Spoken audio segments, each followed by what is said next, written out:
If you like the story, you can support the author on Patreon, link is in the description. Chapter 61 Ash Scizor. Beedrill, use Outrage.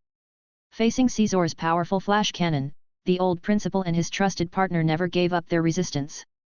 Drill's already red bug eyes lit up with crimson dragonic craziness. The move Outrage is a dragon-type skill. Outrage is also one of the strongest dragon-type moves. When a dragon-type Pokémon becomes furious and starts to rage, their inner outrage will come out, and the more powerful anger it is, the more it will destroy everything around it. Beedrill hit Scizor's giant pincers away with one shot, causing the flash cannon to deflect into the sky and explode with a bright metallic light. Another shot went to Scizor's abdomen, hitting his most vital point once again, causing huge damage. Scizor retreated violently, and if it weren't for the Steel-type's strong resistance to Dragon-type moves, it would have fallen to its knees and even been knocked out. Outrage? Scizor, fight with continuous bullet punch. When Ash saw Beedrill suddenly rising, not only did he not panic at all, but he became even more excited for the battle. This is the last leg of the principal and his Beedrill. After the turns of Outrage is over, Beedrill will fall into a chaotic state of confusion, and his little physical strength will be exhausted by then, leaving him with no energy left to fight and a clear chance to win. All he needs to do is use Scizor's agility to drag Beedrill out of his turns and make him exhausted, so that he can face the battle. However, Ash did not do this. Instead, Scizor used Bullet Punch to meet Drill's Outrage head-on. Scizor and Beedrill disappeared in an instant in front of all other than Ash, who could easily keep up with the battle with his aura powering his eyes. Boom! Boom! In the center of the field, there was only the sound of clashing and hitting each other. These two Pokémon were fighting at an unimaginably high speed. Ash's body was flashing with blue light, tightly controlling the details of the entire battle with his strong commands. Scizor relied on his speed to catch all of Drill's double spears and thus was barely able to dodge them, but this was already his current limit. Where is Sun Tzu when you need his battle strategies? Ash thought in his inner subconscious. Scizor didn't look away for a moment, and just when Drill's shot was about to hit him in the abdomen. Slash! Ash's order was issued at that moment. The giant pincers changed moves between Bullet Punch and Slash. With this he successfully deflected the shot, and then slashed at Drill's body. The two finally separated from their close combat. Scizor gasped and retreated to Ash's side. Beedrill is also very tired and can no longer even maintain his ability of floating. The outrage time has passed, and it has fallen into a very chaotic confusion state. All he sees is everything spinning in circles. And this very moment. Scizor, 250/250. The light of evolution once again enveloped Scizor. But this time it's not just any regular evolution, Bond Evolution's time is here. Scizor, who is involved in evolution, is 2.2 meters tall and looks like a future warrior. It seems to have a grey-blue war helmet on its forehead, and armor on its shoulders. 3 ferocious thorns appear on a pair of giant pincers. The upper body seems to be very similar to the impression of Mega Scizor. But the legs still maintain the appearance of Scizor, they just become stronger and more agile. It was so awesome that one even closed their eyes looking at the huge gleaming metallic wings appearing behind him. Name, Ash Scizor. Attribute, Steel. Ability, Technician, increases the power of low power moves when attacking. Light Metal, the weight will be halved. Skills, Metal Claw, Slash, X Scissor, Cut, Iron Head, Sword Dance, Bullet Punch, Agility. After finishing Bond evolutions, Ash Scizor turned into a pure steel type like Mega Agron, which also gave it a lot more resistance and fewer weaknesses. Coupled with the ability of light metal to maintain its high speed, he is now the real Red Flash. What is this? The principal, Aya, the teachers, and everyone else present were stunned, staring at Scizor's cool posture, and they were left speechless. The battle quickly ended with Scizor's iron head. Beedrill was knocked out the moment he was hit. Molly was used to this kind of transformation by Ash and his Pokémons, but she still found it to be very cool, so when the battle was over, she ran over to Scizor. Scizor, you're SI strong now. Scizor took Molly in his arms, the huge bright red metallic wings behind him spread out, and he took Molly up to fly in the sky. Flying! Aya exclaimed. You know that after Scizor evolves, it cannot fly due to its heavy body, and the wings behind it can only there to maintain his balance. But Ash's Scizor here is actually flying with someone on him. Haha, it's so fun! Molly cheered in the air. This is much more fun than any roller coaster she ride on before. Then, Principal Sir, I'll leave Scizor to you for now, please teach him well. Ash asked Scizor to come back. Now the bond between him and Scizor has reached its peak. If someone is willing to help train Pokémon, Ash will certainly not refuse this and train his other Pokémon to do the same. Ash, I will teach all the secret ninjutsu to Scizor that I'm capable of. Thank you for letting me see all the possibilities of a Pokémon's potential. The principal looked at Scizor, his eyes shining. He can feel that the Pokémon ninjutsu he loves so much will be carried forward by Ash and his powerful Scizor. Ash, are you over with your battle? Misty suddenly came over. She listened to Ash's words, and after escaping from that horrible beauty class, she learned the skills of riding Starmie on top water. Sure enough, after that, Misty came to look for Ash and Mitsumi excitedly, wanting to show off her training results to them. With this skill, Misty's mobility on water will be greatly improved as a water-type Pokémon specialist in the future. Big sister is so awesome. Mitsumi was a little unhappy because she had to be separated from flying with Scizor, but she was very happy for her elder sister figure. Ash just rubbed her smooth hair. Saying goodbye to the Pokémon Jujutsu Academy, Ash and his group continued on the road and soon walked out of the deep forest. Ash, after crossing the mountains ahead, we can finally reach Ecruteak City. Brock said while looking at the map of Johto Region in his travel brochure. In fact, according to the original direction, the road for their group was much smoother. Just a short detour to meet Suzy and then to Ecruteak City without much issues, although there were many more mountains along the way. But this is the joy of traveling, and the scenery along the way makes him satisfied. He has completed bond evolutions with 4 of his Pokémons: Charizard, Houndoom, Slowking, and Scizor just some time ago. Now Charizard is staying inside Cherrycific Valley to train and pursue the power beyond the legends. Houndoom and Slowking, one water and psychic, the other fire and dark, the Pokémon that Ash left in Professor Oak's laboratory, were all training together and becoming stronger together, thus constantly improving Ash's reserve power. Scizor stayed at the Pokémon Jujutsu Academy to learn ninjutsu combat techniques, and will return before the Silver Conference or any time he needs him. Just wait, Ecruteak Gym, I will definitely beat you. And ho-oh, I didn't know if I would see you again. In Ash's backpack, there is also the clear bell that Suicune gave him on that rainy night. Chapter 62 Grass Pokémon Tournament. Bayleef. Walking out of a forest once again, Bayleef, who was carrying Molly on her back, suddenly yelled out with joy. In front of the huge grasslands in front of Ash and his party, a large number of grass-type Pokémon appeared, including Oddish, Gloom, Sunflora, Bellsprout, and Weepinbell. There seem to be a lot of grass-type Pokémon around here, and the environment here is indeed very suitable for their growth. Oh my god, it's Bayleef. That's so awesome. I'm meeting a Bayleef. A boy's surprised voice came from not far behind him. The boy is also holding a Skiploom in his arms, which is the evolved form of Hoppip they saw before. It evolved into a green body with yellow flowers on its head. Hello, my name is Ephraim. He then continued, excuse me, are you going to Ecruteak City? Hello, my name is Ash, this is Misty, he is Brock, this is Molly, and these are my partners Pikachu and Bayleef. Ash introduced themselves, and yes, we are going to Ecruteak City for my gym challenge. Ash, you must be a very powerful trainer. There was earnestness and a sort of pleading in his eyes. Please use your Bayleef to have a battle with my Skiploom. Of course, I will never refuse a request for a battle. Ash smiled happily. In a friendly match, there is no need for a referee, and the Pokémon from both sides are already outside their Pokeball. Go on Bayleef. Molly's cheered at the beginning of this battle for Bayleef. Skiploom, use Tackle. Ephraim's order was a quick one, and Skiploom's reaction was also quick, but when Skiploom hit Bayleef, instead of she getting knocked away, Skiploom knocked himself out. Ephraim, Skiploom's weight is too light, so your Skiploom's tackle attack cannot hurt my Bayleef by much. Take a good look at your opponent's situation and their Pokémon, compare your strengths and weaknesses to them, and then make a judgment about them. Ash is teaching Ephraim, who is his opponent. Seeing this, Brock and Misty looked at each other and smiled. Ash now also has rich fighting experience, he is no longer the ignorant boy that we saw at the beginning. Ephraim quickly understood what Ash was telling him. Ash, thank you. Skiploom, use double team. Dozens of Skiplooms surrounded Bayleef, and it was obvious from this that this move was often practiced by them. But Ash has experienced too many of such scenes in his journey.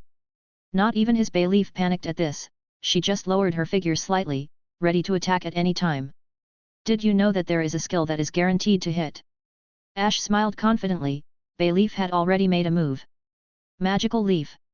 The energy of the grass type turned into green floating leaves, sweeping away all the double team, and then knocked away the real Skiploom. Now, body slam. Bayleef's huge figure rushed towards Skiploom, raised her body and fell hard on Skiploom. That's it. With a bang, Bayleef's foot stepped on the empty space, and the victor was decided. Ash's tactics are becoming more and more mature. As he said just now, he has given full play to Bayleef's advantages, and his use of the connections between various skills are superb. Brock made a point about Ash's battles. He got a very high rating from the ex-gym leader. He is getting stronger and stronger right in front of my eyes. Brock though with a smile on his face and his eyes opening a little. At the end of the battle, they are just friends who want to test each other. Ash and his party followed Ephraim back home. This was a warm home in the middle of a sea of flowers. I see, you and Skiploom have worked very hard.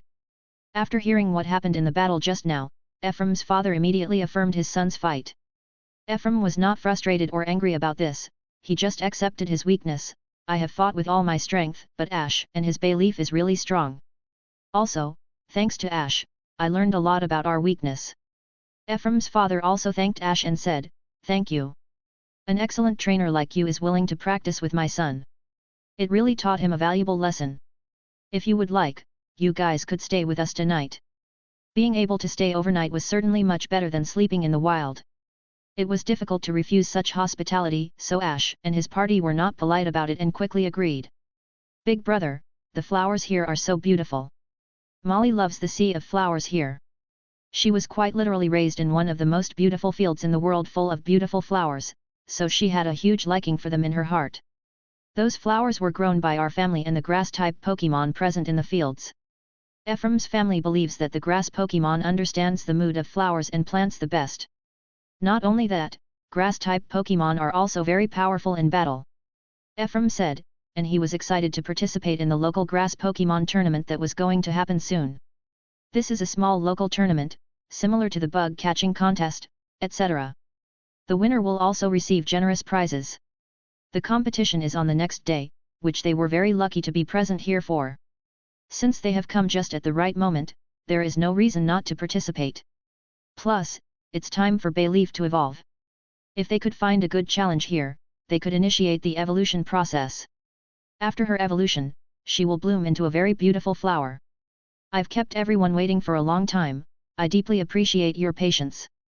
Now, our town's annual grass Pokémon tournament is finally about to begin. So get excited. Ash just stayed in the waiting area, looking at all the grass-type Pokémon present around him, including Victreebel, Parasect, Vileplume, etc., and they all seemed to be well prepared by their trainer for this. Since this town holds such a tournament every year, everyone should be good at using grass-type Pokémon. Brother, that Sunflora looks very weird and unnatural. Molly liked to stick with Ash most of the time. She pointed at a Sunflora not far away and wondered about it. It really looked weird. Ash didn't even need to use his aura power to check what it was. Well, it was those three morons who asked Meowth to dress up as Sunflora to compete. What a great idea! Noticing Ash looking at them, Jessie and Meowth quickly turned around. Now that the little brat is getting stronger and stronger, they have no chance to attack. What should they do in this situation other than just watch on? Ash didn't bother to care about their shenanigans, as they were the ones who were disqualified earlier than others from the competition because of plot. Contestant Ash Ketchum, your turn is about to come. The staff came to find Ash to tell him his battle number. Big brother, come on. Come on, Bayleef. The next battle will be of Contestant Ash. Contestant Ash has achieved good results in the qualifying rounds. This time, we don't know what kind of performance he will bring to everyone. There is also a commentator in this competition. With this introduction, Ash quickly became the focus of attention, everyone is paying attention to his battle. Go, Gloom, use the petal dance. After the command from the opposite side was given, Gloom began to spin and dance on the spot, and then petals flew down from his body. Sweet scent. As the petals danced, the sweet smell also went off, and Gloom's movements slowed down significantly. Body slam. Bayleef took the opportunity to step on Gloom multiple times. Gloom has lost the ability to fight. Constant Ash is really giving us a show to watch. Even the commentator was a little stunned. It took him a few seconds just to react and he quickly started to praise Ash loudly. For a time, the atmosphere of the entire tournament became heated. Chapter 63 Meganium. The following battle is between Ephraim and his Skiploom, who are appearing for the first time in this tournament, against the mysterious trainer of unknown origin, Mr. Samwach, and his Victreebel.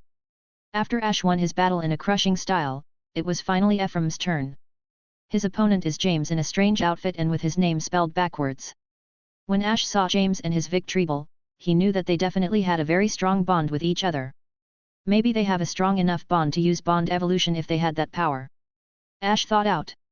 Although it was a hard fight for most of the battle, Ephraim still won with his double team strategy. Skiploom's double team is getting faster and faster, and Ephraim also takes full advantage of Skiploom's light weight. In Ash's next game, he unexpectedly met Jessie, who came to compete with Meowth.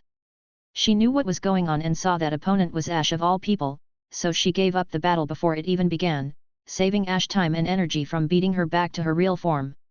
After Ephraim experienced a tough battle with James, he actually beat all the other contestants and went all the way to the end, where he had to fight against with Ash in the finals. Ephraim, you did a great job, but I still have to take the championship. Can't lose one when you are so close to winning it. Ash could see that Ephraim and Skiploom were making rapid progress in the continuous battles, just as he did in the past. I won't lose to you, no matter what. Continuous victories also made Ephraim more confident. Skiploom, use double team. Is it still the same move? Ash wanted to see how he would respond to this. Magical Leaf. When Bayleef's Magical Leaf did hit all the shadows, but the moment the clones disappeared, Skiploom added a new layer of double teams. After Magical Leaf's attack passed, there were still dozens of Skiplooms on the field, surrounding Bayleef at the center. Skiploom, use Leech Seed. Dozens of Skiplooms launch Leech Seed together, but only one of them is real. Vine Whip. Bayleef didn't care, she stretched out her Vine Whips and hit back all the Leech Seeds. Of course, the only real one was among them that got hit away. Good speed, sweet scent. Ash praised her, and the sweet smell floated towards Hoppip again. Damn! Seeing that Skiploom's was a little unsteady, Ephraim immediately knew that something was wrong with it. He didn't expect to be defeated by this sweet scent again. Skiploom, it's not over yet, we will never give up until the last moment. Ephraim's main character voice restored Skiploom's energy, and the flowers above her head began to collect the energy of sunlight. Ash's aura power certainly sensed this. I really didn't expect that you could learn new move at the last moment. He is just like one of those young protagonists. But Ephraim, I have worked hard all the way until now to get here. Ash smiled slightly. Bayleef, we also use Solar Beam. Of course, Bayleef has learned Solar Beam a long time ago under his training. The huge light blade above the ground started to collect sunlight faster. Bloom. Solar Beam. The two solar beams collided and erupted in this regular battlefield, just like a two stars colliding, but one is obviously much bigger and stronger than the other. The light was dazzling, and all the grass-type Pokémon in the stadium were jumping for joy. Skiploom loses the ability to fight and Bayleef wins, so the winner is Ash from Pallet Town. Contestant Ash is so powerful. Even though Skiploom suddenly learned a new move in the midst of a battle, he was still defeated by Bayleef's crushing power. Congratulations to contestant Ash who won the championship. That's great, Big Brother, and Bayleef won. Molly rushed out of the waiting room immediately and hugged Bayleef's neck. These two girls really got along very well from the very beginning. Ash, thank you for the battle, but I will not admit defeat. I will continue to work hard with Skiploom. Ephraim's attitude is very good for a trainer. The prize for the winner of the Grass Pokémon tournament is very generous. In addition to the championship trophy, there are also 20 leaf stones given to the winner. This is of course a very precious evolution stone, allowing Gloom to evolve into Vileplume, Weepinbell to evolve into Victreebel, Exeggcute to evolve into Executor, etc. But the problem is, Ash has the system and can redeem extremely high quality leaf stones from the system. These low class leaf stones are really useless to him. Therefore, he gave 5 pieces to Ephraim's family. They were breeders of grass-type Pokémon and they could definitely use them. But what to do with the rest? System, can you recycle it for me? Ding, it is detected that the host has obtained 15 low-quality leaf stones. The system can consume the redemption points to purify them into a higher quality leaf stone. So, Ash spent a small amount of exchange points and the low-quality stones to get a very high-quality leaf stone produced by the system. There's only one, but it's a probably good thing. The high amount of energy present inside the stone is very important for helping a Pokémon evolve. I won't use it for the time being, so I'll keep it for now. Bayleef, who was celebrating his victory with Molly, suddenly exclaimed and her whole body began to emit a dazzling light. Brother! Molly quickly jumped off Bayleef. Don't be afraid, it's about to evolve. Bayleef, it's about for you to bloom. Ash comforted Molly's excited heart, but in fact he was even more excited than the young Molly. Bayleef, or now Meganium, is the second of his 6 royal starter family he has caught so far, except Charizard, to complete its final evolution. This also means that he is completely ahead of his predecessor Ash. Next, the remaining 4 will definitely complete their evolution soon. Bayleef's size continued to grow until it reached 2 meters in height. The leaves on the top of her head disappeared and turned into 2 protrusions like stamens. The buds on the neck finally bloomed into beautiful pink flowers, and the whole venue was filled with floral fragrance for a while. Dad, it's a Meganium. Ephraim couldn't hide his emotion. He actually saw the moment Meganium evolved with his own eyes. The evolved Meganium came to Ash's side, lowered her head and rubbed Ash's face and hands intimately. Ash gently stroked its neck. The competitive and stubborn girl finally grew up. Name, Meganium. Attribute, Grass. Ability, Overgrow. Bond value, 244/255. Skills, Petal Dance, Petal Blizzard, Razor Leaf, Magical Leaf, Synthesis, Sweet Scent, Body Slam, Solar Beam. As Ash expected, Meganium's bonding value was already very high at Bayleef's stage. After completing her final regular evolution, the bond value was greatly improved, reaching to highs directly, and the bond value also increased, reaching 244 points. It only takes 11 more points to increase, and there will be a transitional stage that will lead to bond evolutions. When the compatibility reaches its peak and the bond value is reduced to the last 10 points, there will be an evolutionary transition stage like Charizard's Wildfire, Houndoom's Hellflare, Slowking's Kingly Might, and Greninja's Catastrophic Shuriken. This last 11 points of bonding value is something that will be over soon. Chapter 64 Pokémon, Mewtwo Returns 1. After Meganium completed her final real evolution, Ash and his party plunged into the deep forests once again. Johto really has too many forests for no reason. It is said in the travel brochure that you can reach Ecruteak City just by climbing over this mountain range, but in fact, the distance is still very long and quite tedious. Brother Ash, look! Molly will now hug Meganium's head while riding on her back, with the height of her sight reaching more than 2 meters. Fortunately, Meganium used Vine Whip as a safety rope to tie around her waist, so Ash felt comfortable letting the 2 little girls run wild. What appeared in front of a group of people was a majestic cliff that could not be seen to the side. That mountain over here is the legendary Canna. It's simply a miracle of nature. Brock introduced while looking at the travel brochure. Due to the topography and airflow, the weather in the vicinity of Canna is very unstable. Once it rains, it will turn into a heavy rain and cause mudslides. When it is windy, the wind speed exceeds 100 miles per second. Twister is also a common occurrence, so people who come here are very few and they always have a reason for it. It is not advisable to stay here for a long time. Ecruteak City is right on the opposite side of this mountain. This is both good news and bad news. How do you cross such a wide mountain and such a steep cliff to Ecruteak City? There seems to be a bus that goes around the mountain once a week and stops at the foot of the mountain. Brock's travel brochure said so. What's the departure time? Noon, and it's noon today. Oh my god, why didn't you tell us? Misty spoke everyone's thought. It's almost noon now. If they can't catch the bus, they have to wait for a week. So what's the point? Meganium, take care of Molly. Let's go, hurry. Ash yelled out to everyone and ran towards the bus stop. Looking down from the hillside where they were, they could already see the bus approaching the bus stop. Go for it! Go for it! Molly sat on Meganium and was very happy to see her big brothers and big sister running as hard as they could. The rain here really comes at any time. Before Ash and his group had run a few steps, it suddenly started to rain heavily on a day where the sun was shining brightly just a second ago. Ash took very good care of Molly and put a poncho on her immediately. Misty and Brock couldn't care less. They had to slow down and watched the bus leave the bus stop. What a pity, they just left. The staff member at the bus stop picked up Molly, who was carelessly holding Meganium and messing around. Before she could stand up, Brock had already rushed over. Miss, would you like me to hold the umbrella for the two of us? Now is not the time to talk about this. Misty pulled his ear and returned to Ash. Ash, what should we do? Now that the bus has left, we can only wait here for a whole week. Maybe if we can catch up if we run fast now. The bus has just driven away, so if you can run fast enough, maybe you can catch up. The bus is already full. Even if you catch up, you won't be able to get on the bus. You can't stay here. It's raining heavily now, and strong winds may blow here at any time.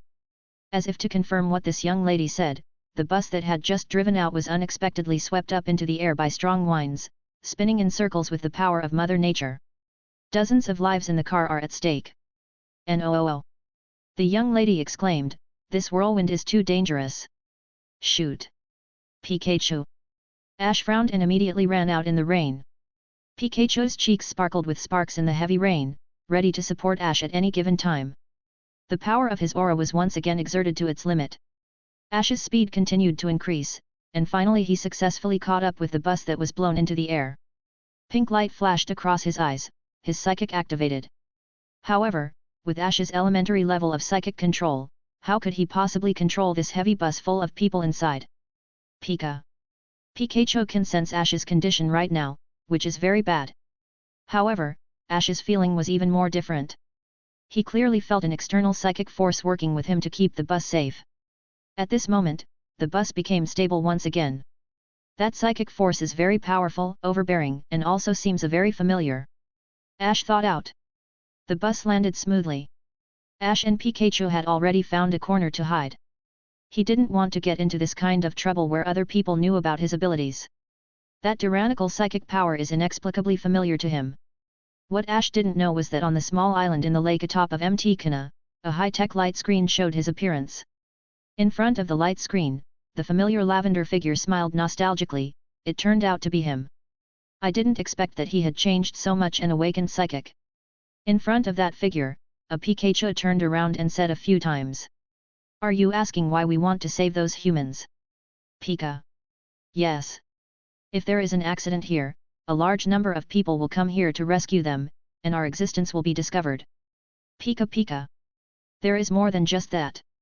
You said it's not just that. I don't want to hurt humans. You mean that, right? Do you think I'm the kind of Pokémon that's friendly to humans? I'm Mewtwo. How stupid do you think I'm? Ash returned to the bus stop and found that Brock, Misty and the others had already arrived at the young lady's house for repairs, and Molly was having fun playing with Jigglypuff. The bus only runs once a week, so it also provides temporary accommodation for travelers, like a B&B. As it was said before in the travel brochure, not many people will come here. Ash was thinking about that familiar psychic power he felt during the bus incident. Just now, he made a decision. "Brock, Misty, please stay here and wait for me a little, and take care of Molly." "Ash, what are you going to do?" Misty suddenly became anxious when she heard that Ash wanted to separate from them and act alone once again. After traveling for such a long time, they had never been separated for more than a week other than those days at the Orange Islands. "Misty, I'm going to meet an old friend. It's easier for me to cross this mountain alone. Don't worry, there's no danger that I can't fight." Ash gave Misty a reassuring smile. "Brother Ash, do you want to go alone? Can't you take me with you?" Molly ran over and hugged Ash's leg and asked. Ash rubbed her little head and said, "Be good to them, Molly. I will be back soon. It won't take long. By the way, I still have the mobile communication device that the professor gave me before. You can contact me at any time with that." "Okay. I will listen to you." Molly is very well-behaved child. She knows that Ash can't even take Misty or Brock. He wants to go alone, so it is obviously not suitable for him to take her with him in this dangerous place. "Ash, if you want to cross Canna, just go downstream along the river below. Once you get out of the river, you should be able to reach the other side," the young lady introduced. "Understood." Ash nodded. "Can I borrow your phone?" Ash contacted Professor Oak and Liza and asked them to teleport Charizard, Houndoom, and Slowking over. Together with the newly evolved Meganium, Pikachu, and Snorlax, he can now form the strongest team he currently could, and Ash is now ready to embark on a journey to MT Canna. Chapter 65 Pokémon, Mewtwo returns too. Before Loop transmigrated inside Ash's body, the previous Ash had met with Mewtwo. At that time, Mewtwo had just been created from Mew's DNA inside a lab. He was like a newborn child. His views had not yet been fixed, but he was led astray by that idiot Giovanni. But Mewtwo broke through Giovanni's imprisonment and came back to the place where he was born, New Island. He rebuilt the old research laboratory back and made it better, used tricks and invitations to attract trainers such as Ash, and used the technology that allowed it to be born to copy their Pokémon's DNA and make a replication of them. His Pikachu also has a clone, but his personality is completely different from his. At that time, Ash almost paid the price with his life in order to prevent the meaningless battle between Mewtwo and Mew to continue on. So for Ash, the feeling that Mewtwo gives of is very different. With Charizard, Ash no longer needs to walk through the river below. He soars into the sky on Charizard and easily flies over the steep mountains and cliffs. There is a lake on top of this mountain, an island in the middle of the lake, and a magical spring in the island. The water in this lake alone gives people an infinite sense of comfort, as if their mind has been washed and refreshed. The forests in the mountains also nourish countless Pokémon through this lake area. The spring water on the island has a magical effect. Mewtwo, with the Pokémon it copied, lives in seclusion on an island in the lake. Pikachu on the shoulder seemed to feel something and suddenly sounded an alarm. A bolt of lightning suddenly shot up from the island and tried to hit Charizard and Ash directly. However, Charizard's fist suddenly flashed with electricity. Thunder Punch, it blew away that thunderbolt with one single punch. Charizard became more and more domineering recently with his new power. After landing safely, Charizard always stood in front of Ash, and it could feel the terrifying aura it had seen before somewhere. It was a powerful existence that made it completely unable to parry at that time. Ash patted him on the back. Charizard, it's okay, you can take a rest in the meantime. Taking back Charizard, Ash looked at the Pikachu that suddenly launched an attack. This should be his copy of Pikachu. Well, let's call it Pikachu number 2. Little guy, why is there such a deep grudge against us? Ash walked over without any precautions. Pikachu number 2 still looked wary, but Ash just picked him up, and then another thunderbolt swallowed Ash whole. Ash endured the current and gently touched his tail. Suddenly, Pikachu number 2 went stiff, and the current stopped. Ash and Pikachu's bonding value has gradually accumulated to a high level. Plus, they get along day and night for a long time. It is easy to get any Pikachu under control by him. Human, you're here. Mewtwo came out from the depths of the island's cave, seemingly prepared for Ash's arrival. The current image of Ash's is very interesting, with the Pikachu on his shoulders and in his arms. Mewtwo was also a little surprised. Pikachu, who had always been against it and had a grudge against humans, but was so obedient as to lie in Ash's arms. Mewtwo, I have always had the feeling that we will meet again in the future. Ash looked at Mewtwo with a small smile. This was his favorite Pokémon even before he came here. You have changed a lot, and you have even awakened psychic abilities, however it is too weak. Mewtwo could feel Ash's psychic, compared to his. It's completely incomparable, not even an order of magnitude. I suddenly woke up with this power. I don't really know how to use this and make it stronger, it's just good enough for now. Ash felt very amazed now that he could chat with Mewtwo so calmly. By the way, you don't need to call me human, my name is Ash. Ash, I will remember your name human. Mewtwo nodded and memorized it. It looked up at the full moon in the sky.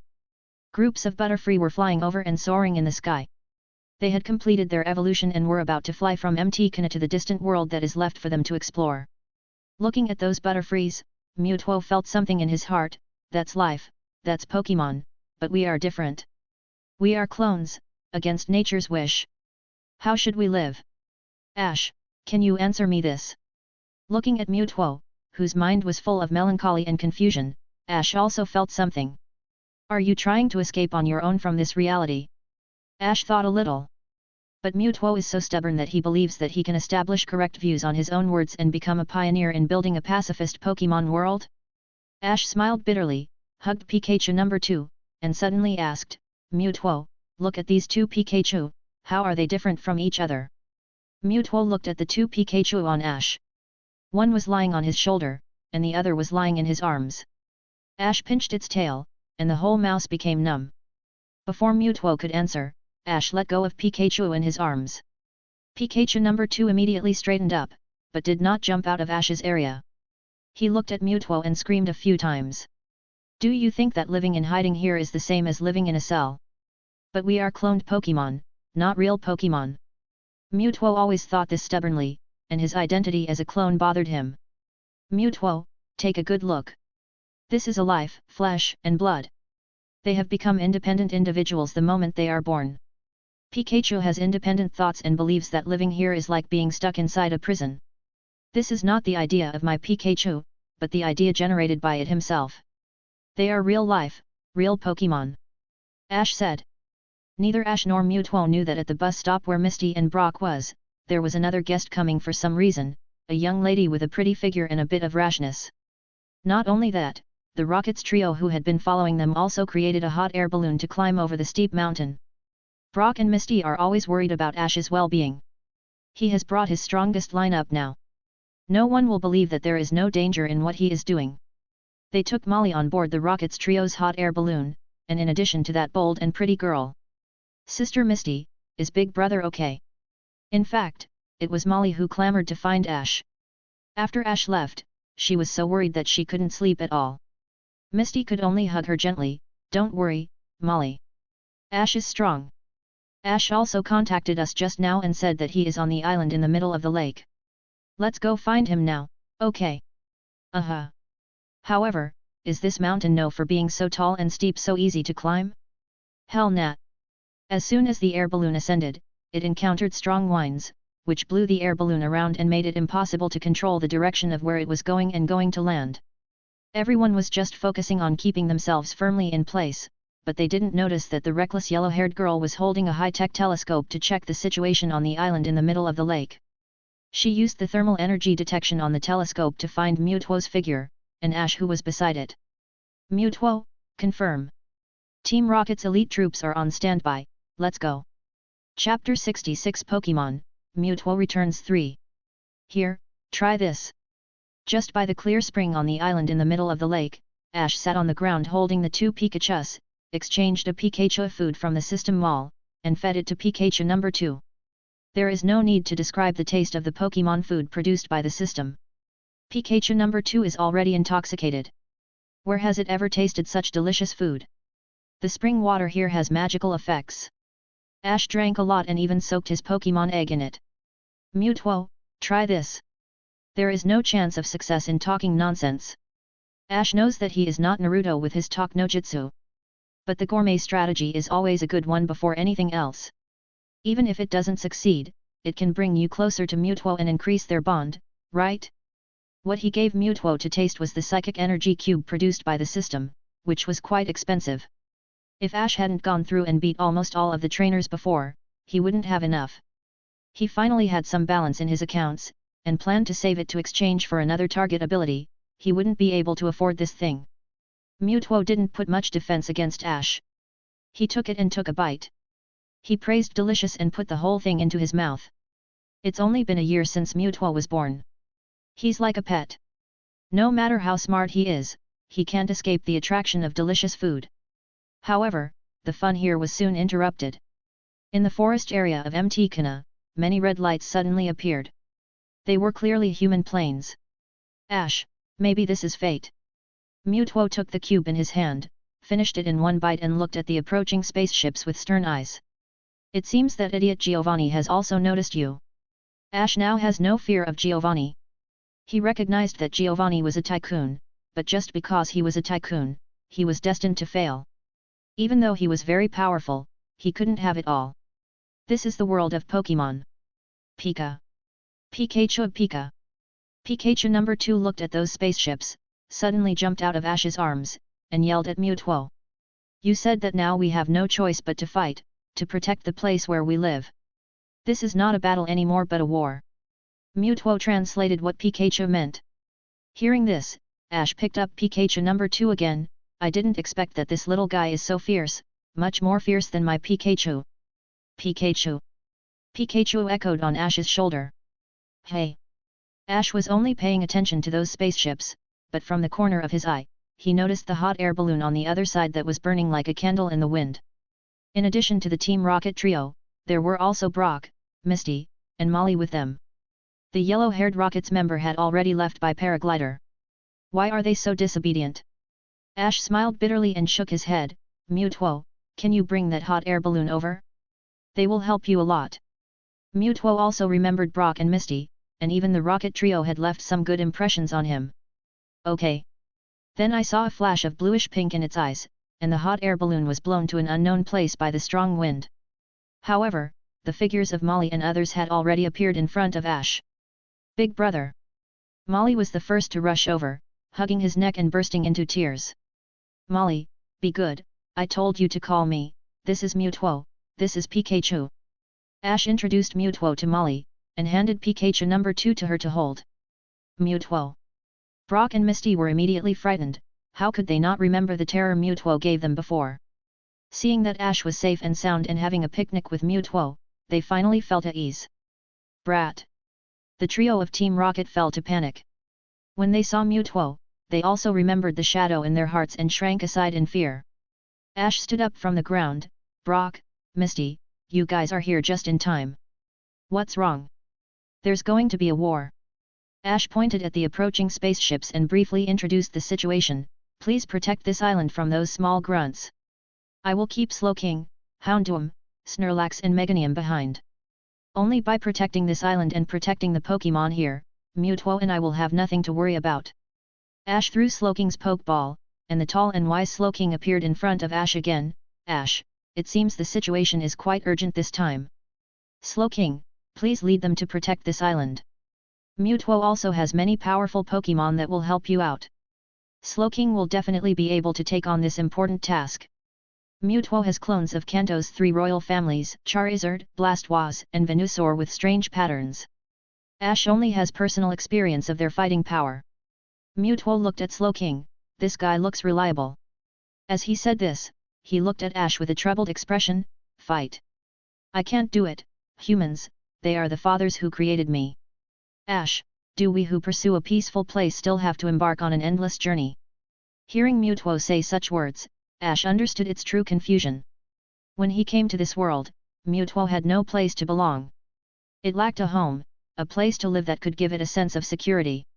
Ash has also been traveling, but his journey has an end point, which is now the Silver Conference, and a starting point, Pallet Town. However, Mewtwo here had nothing to begin with. He don't know where it started and don't know where it ends. Its biggest wish now is to find a hidden place and live peacefully with the rest of the clone Pokémons. Canna has a steep terrain and is rarely visited by people. It is a good place to live in seclusion, but even so, it was still discovered by Team Rocket and Ash, by luck mostly. Mewtwo. Ash patted it on the shoulder. Its body was hard and a little cold, eat together and fight together. We are already partners, aren't we? Ash. Mewtwo looked at Ash thoughtfully, then nodded. It recognizes his friendship. Although Pikachu here is a bit fierce and hates human, I think it is right for what he knows. You have also come into contact with Giovanni. If you want to protect your companions, you must fight him. Team Rocket. After Mewtwo was taken care of, Ash stood in front of the Team Rocket trio. I have a mission for you. The member of Team Rocket you met just now, the woman named Domino, knock her out of this. Upon hearing that it was this mission, the trio of Team Rocket, who had long disliked the women named Domino, readily accepted the mission.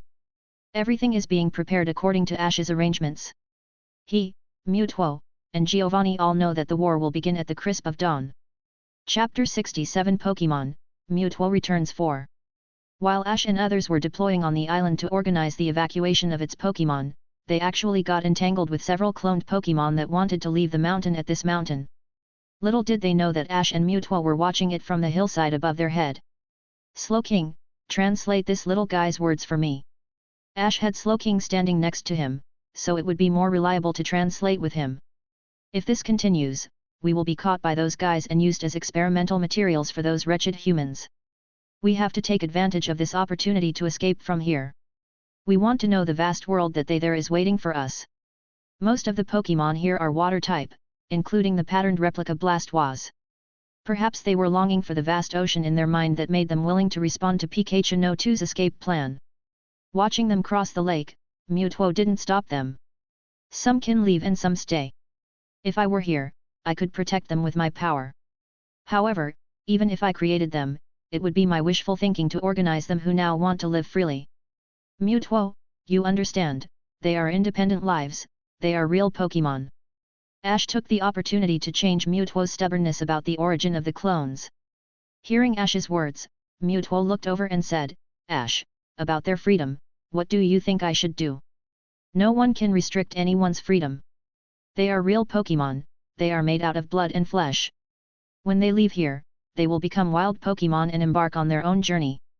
They may meet a trainer like me, or give birth to the next generation like the Nidokings and Nidoqueens. This is what life is all about. Mewtwo looked at Ash, you have changed since the first time I met you. Now that Pikachu and the others have made decisions and actions, Ash and Mewtwo are just escorting them from a distance. However, they had just reached the shore of the lake when Giovanni's ship suddenly appeared from behind the hillside. The red light cannon with strange energy fell down involuntarily. The Pokémon that were hit were immediately paralyzed and unable to move. They were taken in by the Pokeball that fell from the spaceship. Soon only the agile Pikachu number 2 was left struggling to hold on. But it was soon cornered and had nowhere to escape to. The red light cannon fell mercilessly, but was offset by a black aura sphere. Mewtwo finally couldn't help but come to the rescue.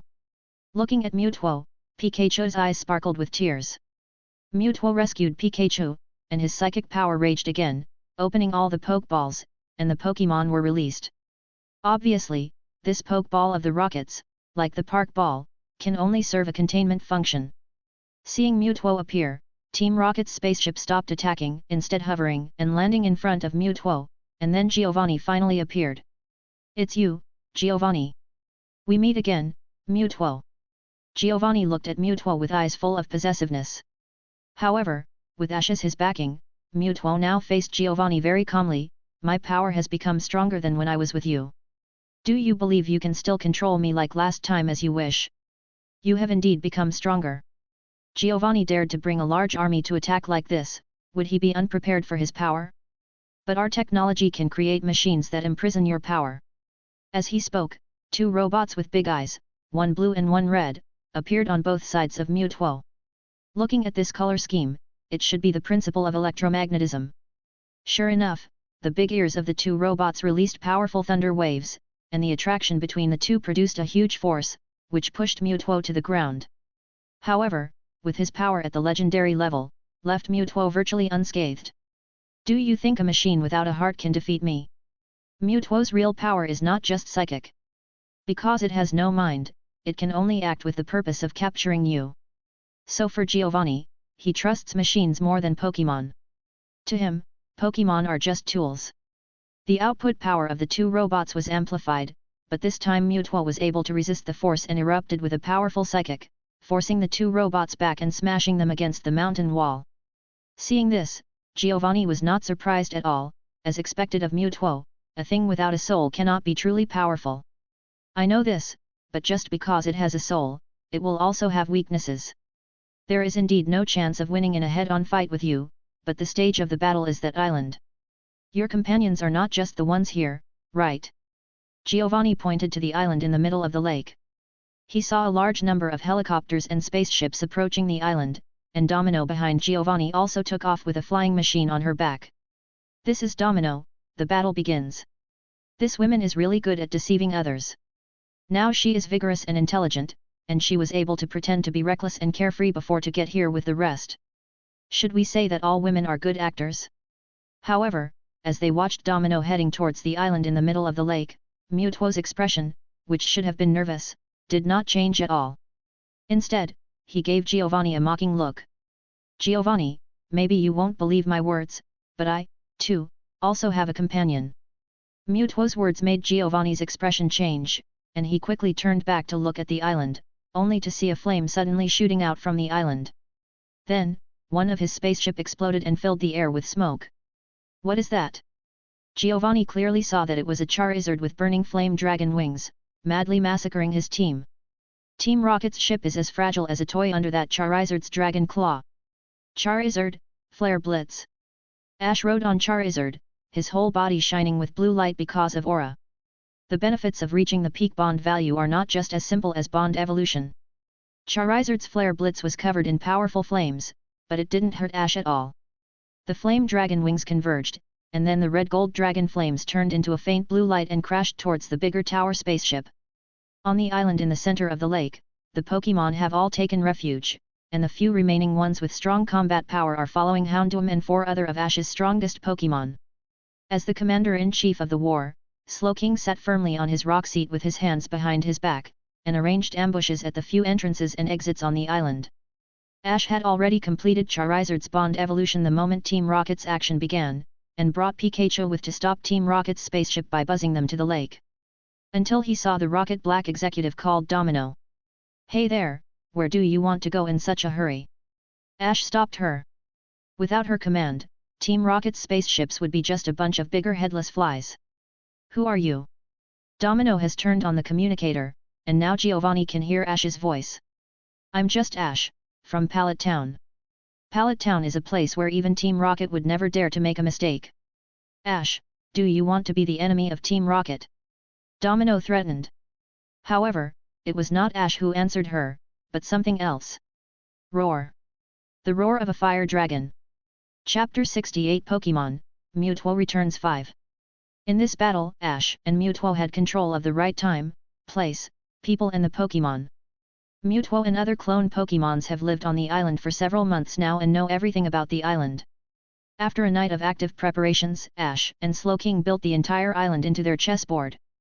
And the greater reliance is, of course, Charizard, who has evolved directly to the form of a divine dragon by relying on their shared bond, and faces the Rockets' spaceships head-on. During his days in the Cherrycific Valley, his progress of his control and power is really obvious to most. Its level and combat power have improved very quickly. It has been able to master fire-type ultimate moves such as Flare Blitz. As if she was not a person, Ash grabbed Domino's collar and pulled her onto Charizard's dragon's back. She was considered a hostage, and Team Rocket's spaceships could no longer directly attack him. "Boy, do you know what you are doing?" Domino fell under Ash's control and humiliation. She never imagined that such a young boy could have such amazing power. Ash flew Charizard back to the island full of their comrades. When he heard what she said, he smiled and said, "You don't seem to understand your situation yet. To be honest, Team Rocket is really awesome. In my impression, the only one who can rival you in terms of tenacity is Hydra. Don't blame me for being like this. Except for Giovanni, I really don't take you people seriously. Now that the island is now under our control, Giovanni has no leverage to threaten Mewtwo. Do you still think he still has the will to control or threaten us?" Since just now, Giovanni has made no sound on the communicator. Even though Ash was so taunting, he didn't say a single word, as he knew very well that there was absolutely no chance of winning against Mewtwo in a head-on confrontation. But now, it seems that he has only this choice left. "Now I'm looking for someone to teach you how to shout the Rocket's signature exit line." Ash threw Domino in front of the Rockets trio. "Boss Brat. She's yours, train her well." Ash tied her up like a hairy crab with more than 10 kilograms of hemp rope. "Hee, bet." After handing Domino to the Rocket trio, Ash briefly asked about their combat status. After confirming that there was no problem, he immediately rode Charizard and came to Mewtwo's side by the spring lake. Giovanni and Mewtwo were always facing each other, and the two giant big-eyed robots could not do anything to Mewtwo except to coerce Mewtwo into the suppression circle of the force field. "Giovanni, I went to your Viridian gym to challenge you, but you had already left by then. I was so disappointed." Ash greeted Giovanni like a friend he hadn't seen for many years. "Boy, you are very annoying, you know that." Giovanni looked at Ash as if he wanted to eat him alive. "You have to continue your journey and Mewtwo can't always be by your side. Aren't you afraid of being hunted down by Team Rocket?" "I mean not really, but you are welcome to try it out." Ash longed for opportunities to give him more exchange points and experience for his new Pokémons. The Rockets trio could no longer battle with him as they were now very afraid of him. However, how many grunts can the Rockets dedicate to target a traveling trainer, he needs to know. Giovanni stared at Ash for a long time before giving an order through the communicator. Mission failed, retreat. He said angrily. Mewtwo, you are destined to be mine. This is Giovanni's exit statement. We are blasting off again. That Domino learned very well from his students. However, Ash looked at Mewtwo and said, Mewtwo, I know that you have the ability to delete or change memories, right? Mewtwo nodded, and then a blue light flashed in his eyes. Although Team Rocket's database must still have your information, we can at least make them quiet for a while. At that point, Mewtwo should be safe. Giovanni will never find Mewtwo again, he will find new goals to find his way around the world. Team Rocket was really well trained. After the order was given, they quickly evacuated from the area of Mt. Canna, leaving only the damaged spacecraft in the lake. Seeing the devastation in this clear spring lake, Ash felt a little sad. I wonder if he will come to help me. Ash took out the clear bell from his backpack and used his psychic to raise it into the air. Ding! The crisp sound rang along the sky above, and the faint sound waves spread into the distance. What's this? Mewtwo looked at the clear bell, very curious about it. Nothing much, just summoning a legendary Pokémon that can purify the water here. Ash didn't know whether Suicune would come. Of course, this clear bell also has the ability to summon the 3 legendary beasts. Of course, he can't say whether they will respond. However, Suicune is still very considerate. Soon, Ash felt that an aura was coming here at an alarming speed. Obviously Mewtwo felt it too, a legendary Pokémon? Is it very strong? Compared to ordinary Pokémon, it is indeed very strong. But compared to you, it shouldn't be able to hold off any of your stronger moves continuously. Don't hit it. I'll summon it to help purify the water quality back to what it used to be. Unknowingly, after fighting together, Ash and Mewtwo have established a good friendship. Mewtwo has long recognized Ash as a great trainer. Okay. Mewtwo turned to look at Ash, your Charizard has become very strong now. That Snorlax, Houndoom and Slowking is not bad either. I can sense a very strong power from within them. It also remembers Ash's Charizard, who was beaten into a pulp by his clone Charizard. The steep mountainside cannot stop Suicune's footsteps, nor can the strong wind on the cliff, after all he is the incarnation of the north wind. With a leap, Suicune came to Ash's side, looking at the polluted lake in a trance. Then, it jumped lightly on the lake, and walked on the water. Every time it jumped, it released his power over water purity. The wreckage of the spacecraft in the lake disappeared without a trace under its power. Then, it looked back at Ash, nodded slightly, and disappeared again. Ash, I think I understand you now. Mewtwo looked at the direction Suicune disappeared and suddenly said. Even if you are a clone, everyone has the right to survive with the life in this world, there is always something waiting ahead of you. Mewtwo returned to the island and found all his clone Pokémon waiting for him. He wanted to take them away from here and completely integrate them into the world. Blue light shone in the eyes, and all the clones were suspended in the air under his powerful psychic. Today is a full moon, the sky is clear and clear, suitable for flying. Behind Ash stood Misty, Brock, and Mitsumi, looking at Mewtwo and smiling. Pikachu. Pikachu also said goodbye to his clone. Molly walked over and hugged Pikachu number 2, Pikachu, when I grow up and begin my journey, can you come and travel along with me? Pikachu? Pika. Pikachu number 2 looked at Molly, then at Mewtwo, then nodded happily. Ash ruffled Molly's hair and looked at Mewtwo, enjoy your journey. Mewtwo looked at Ash, with a flash of blue light in his eyes, I left an imprint on you. If you ever want to summon me, I will know the way. Well for now, farewell. My partner. Chapter 69 Raikou. After being reunited with Mewtwo, Ash and Mewtwo established a deep friendship, and they will definitely meet once again in the future. Taking Team Rocket's air balloon, Ash and his group climbed over Mt. Canna and embarked on their journey once again. Ekrutique City is not that far away from their current location. It feels so nice under the sky. Johto Region is indeed a beautiful place with beautiful scenery and comfortable routes to follow. Climbing a hillside, what appeared in front of the group was a beautiful sea of flowers. Flowers of various colors are vying for beauty, Blossom is dancing in the flowers, Ledian and Butterfree are flying over the flowers, it is full of life. Tijipai, don't run around. Tijipai jumped out of Misty's arms and joined Blossom's team in their dancing. I wants to come too. Molly also slid off Meganium's body and stood next to the Bellosoms to dance together. Seeing this, Ash threw 2 Pokeballs. Come out, Ivysaur, here across. Plus his Meganium who has already out and has been carrying Molly on their trip. In such a field of flowers, both Grass-type and Bug-type Pokemon are very happy here.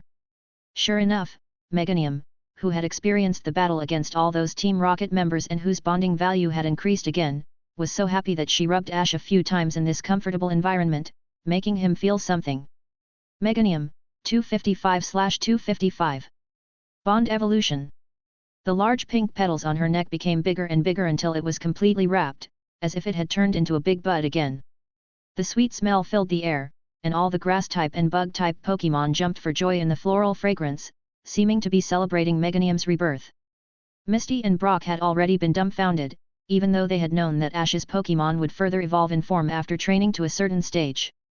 But this is the first time they have seen one as beautiful as Meganium. Then, the buds opened again. Meganium didn't change much, except that the stamens on the top of the head became longer, and golden patterns appeared on the petals on the neck. The light yellow body flashed with blue and gold light spots, shining brightly. This should be its pollen. The most surprising thing is that there are 4 petals on its back that look like wings. Although such wings cannot make Meganium fly, they are very beautiful. Meganium, you have become so beautiful. Molly returned to Meganium's side, climbed on her back, and looked at the 2 pairs of wings with stars twinkling in her eyes. This is Ash's 5th Pokemon that has completed their bond evolutions. Pika. Suddenly, Pikachu seemed to have found something like he always does. He exclaimed and ran towards the opposite side of the flower fields. Pikachu. Ash didn't have time to think about anything and he hurriedly chased after him. Ash. Misty was about to follow, but quickly stopped. They had to stay in this flower field to take care of the Pokemon and Molly. Meganium also returned to her original form. Ash was very fast and quickly caught up with Pikachu. Pikachu, what did you find this time? With a flash of blue light over his eyes, Ash also sensed something. On the opposite side of the river in front of him, there was a very strong aura. Although it seemed to be deliberately hidden, the revealed aura was still sensed by him. It's over there. Ash let Pikachu return to his shoulders and crossed the small river in 2 jumps, one over a rock. Somehow, the sky suddenly became covered with dark clouds even though it was a beautiful day just now. The beautiful scenery under the bright sun was swallowed up by the heavy rain in an instant. Ash really complained in his heart, why does it always rain when these guys show up out of nowhere? Pikachu's cheeks sparkled with electricity, the heavy rain was filled with dense surging electrical energy, and in the dense dark clouds above his head, there were giant snakes flashing with thunder and lightning. Pikachu. Pikachu suddenly jumped out from Ash's shoulders, with sparks shining on his cheeks. Pikachu, Thunderbolt. With the increased power because of the light ball in the body, Thunderbolt's current power is extremely terrifying. However, the strength of the hidden Pokemon on the opposite side also could not be underestimated. With just a slight jump, he dodged Pikachu's attack. But its true face in the dark also appeared in front of Ash and Pikachu. Raikou. Like Suicune, it is a legendary Pokemon that was resurrected from the flames by Ho-Oh. It looks like a saber-toothed tiger, with saffron-colored hair, strong limbs, and sharp fangs. The white mane on the face and the long hair like a thundercloud-shaped cloak on the back symbolize clouds and cumulonimbus. It is thought that it carries thunderclouds on its back and can release thunder and lightning anytime he desires. It is also said that wherever he goes, thunder and lightning follow him. He is part of the legendary beast trio along with Suicune and Entei. Just with that agile movement just now, arc-shaped thunder and lightning emitted from his feet, which was extremely majestic to look at. Raikou suddenly appeared here, perhaps because Ash used Clear Bell to summon Suicune to help the previous time, so he was probably attracted from that. Unlike Suicune, Raikou has an eccentric personality and usually wanders around without appearing in front of others. Ash did not hesitate, raised his hand, held the Pokeball and shouted to Raikou, Raikou, I challenge you to a battle. If I win, you become my Pokemon, deal? Roar. Ash's answer was returned with Raikou's explosive roar and the galloping thunder and lightning. It accepted his challenge. Its howl will shake the air and shake the ground beneath it like thunder falling to the ground. Thunderbolt. Pikachu, 245/255. The bond value is finally down to the last 10 points. Pikachu is Ash's most trusted partner.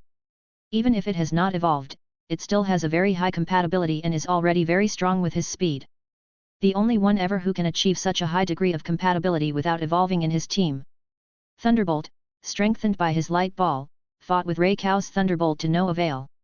As expected of Raikou, Pikachu, use Iron Tail after quick attack. Close combat time. Raikou's saber teeth sparkled with lightning, and he formed terrifying amounts of electricity in his fangs, and bit down hard on Pikachu's Iron Tail. An explosion happened and it blew Pikachu away. Pikachu. Pikachu flew back and returned to Ash's side. Ash jumped to stop Pikachu and catch him before hitting the stone wall. Again.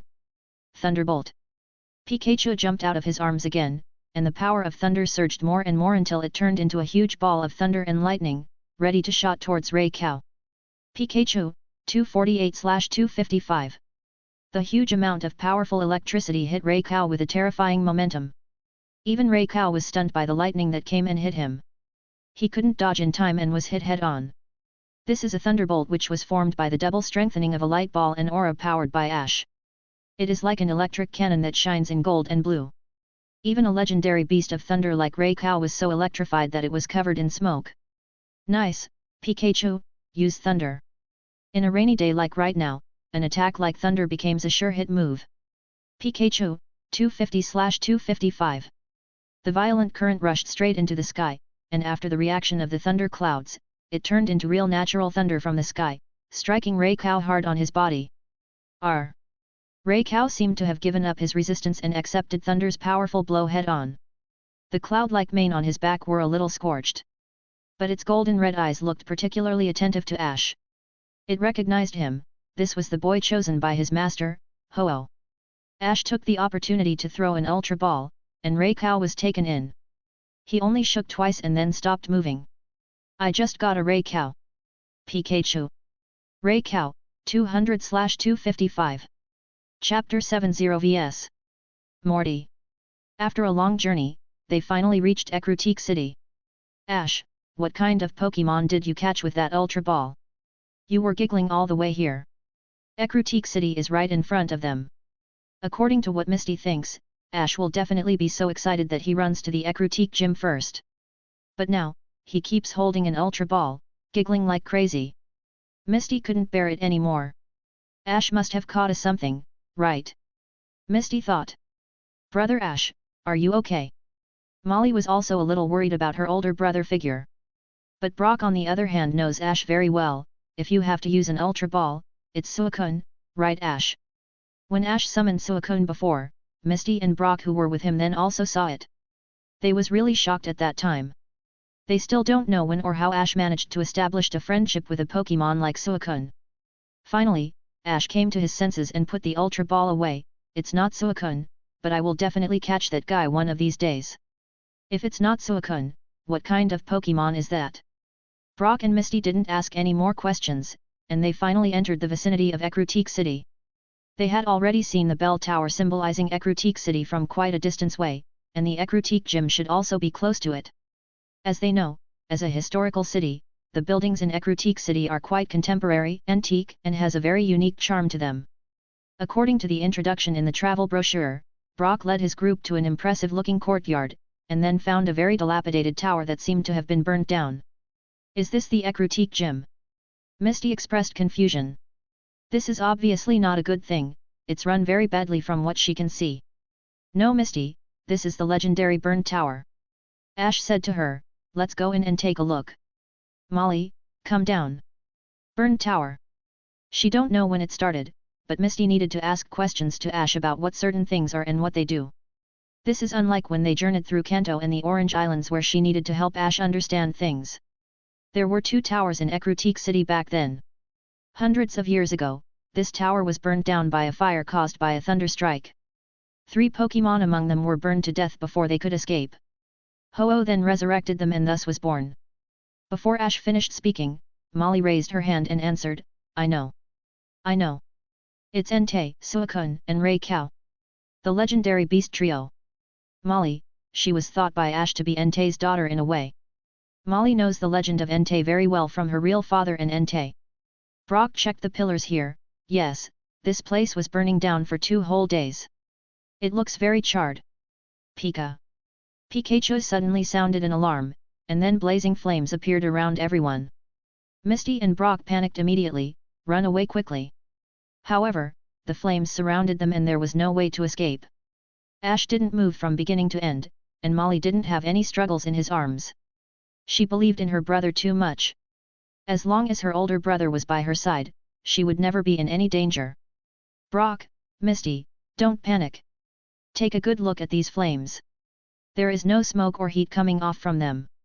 Ash put his hand into the flames, but there was no burns or any heat to it. Seeing that his two companions finally calmed down, Ash threw Noctowl's Pokeball, Foresight. Noctowl's eyes glow red. It is the move Foresight.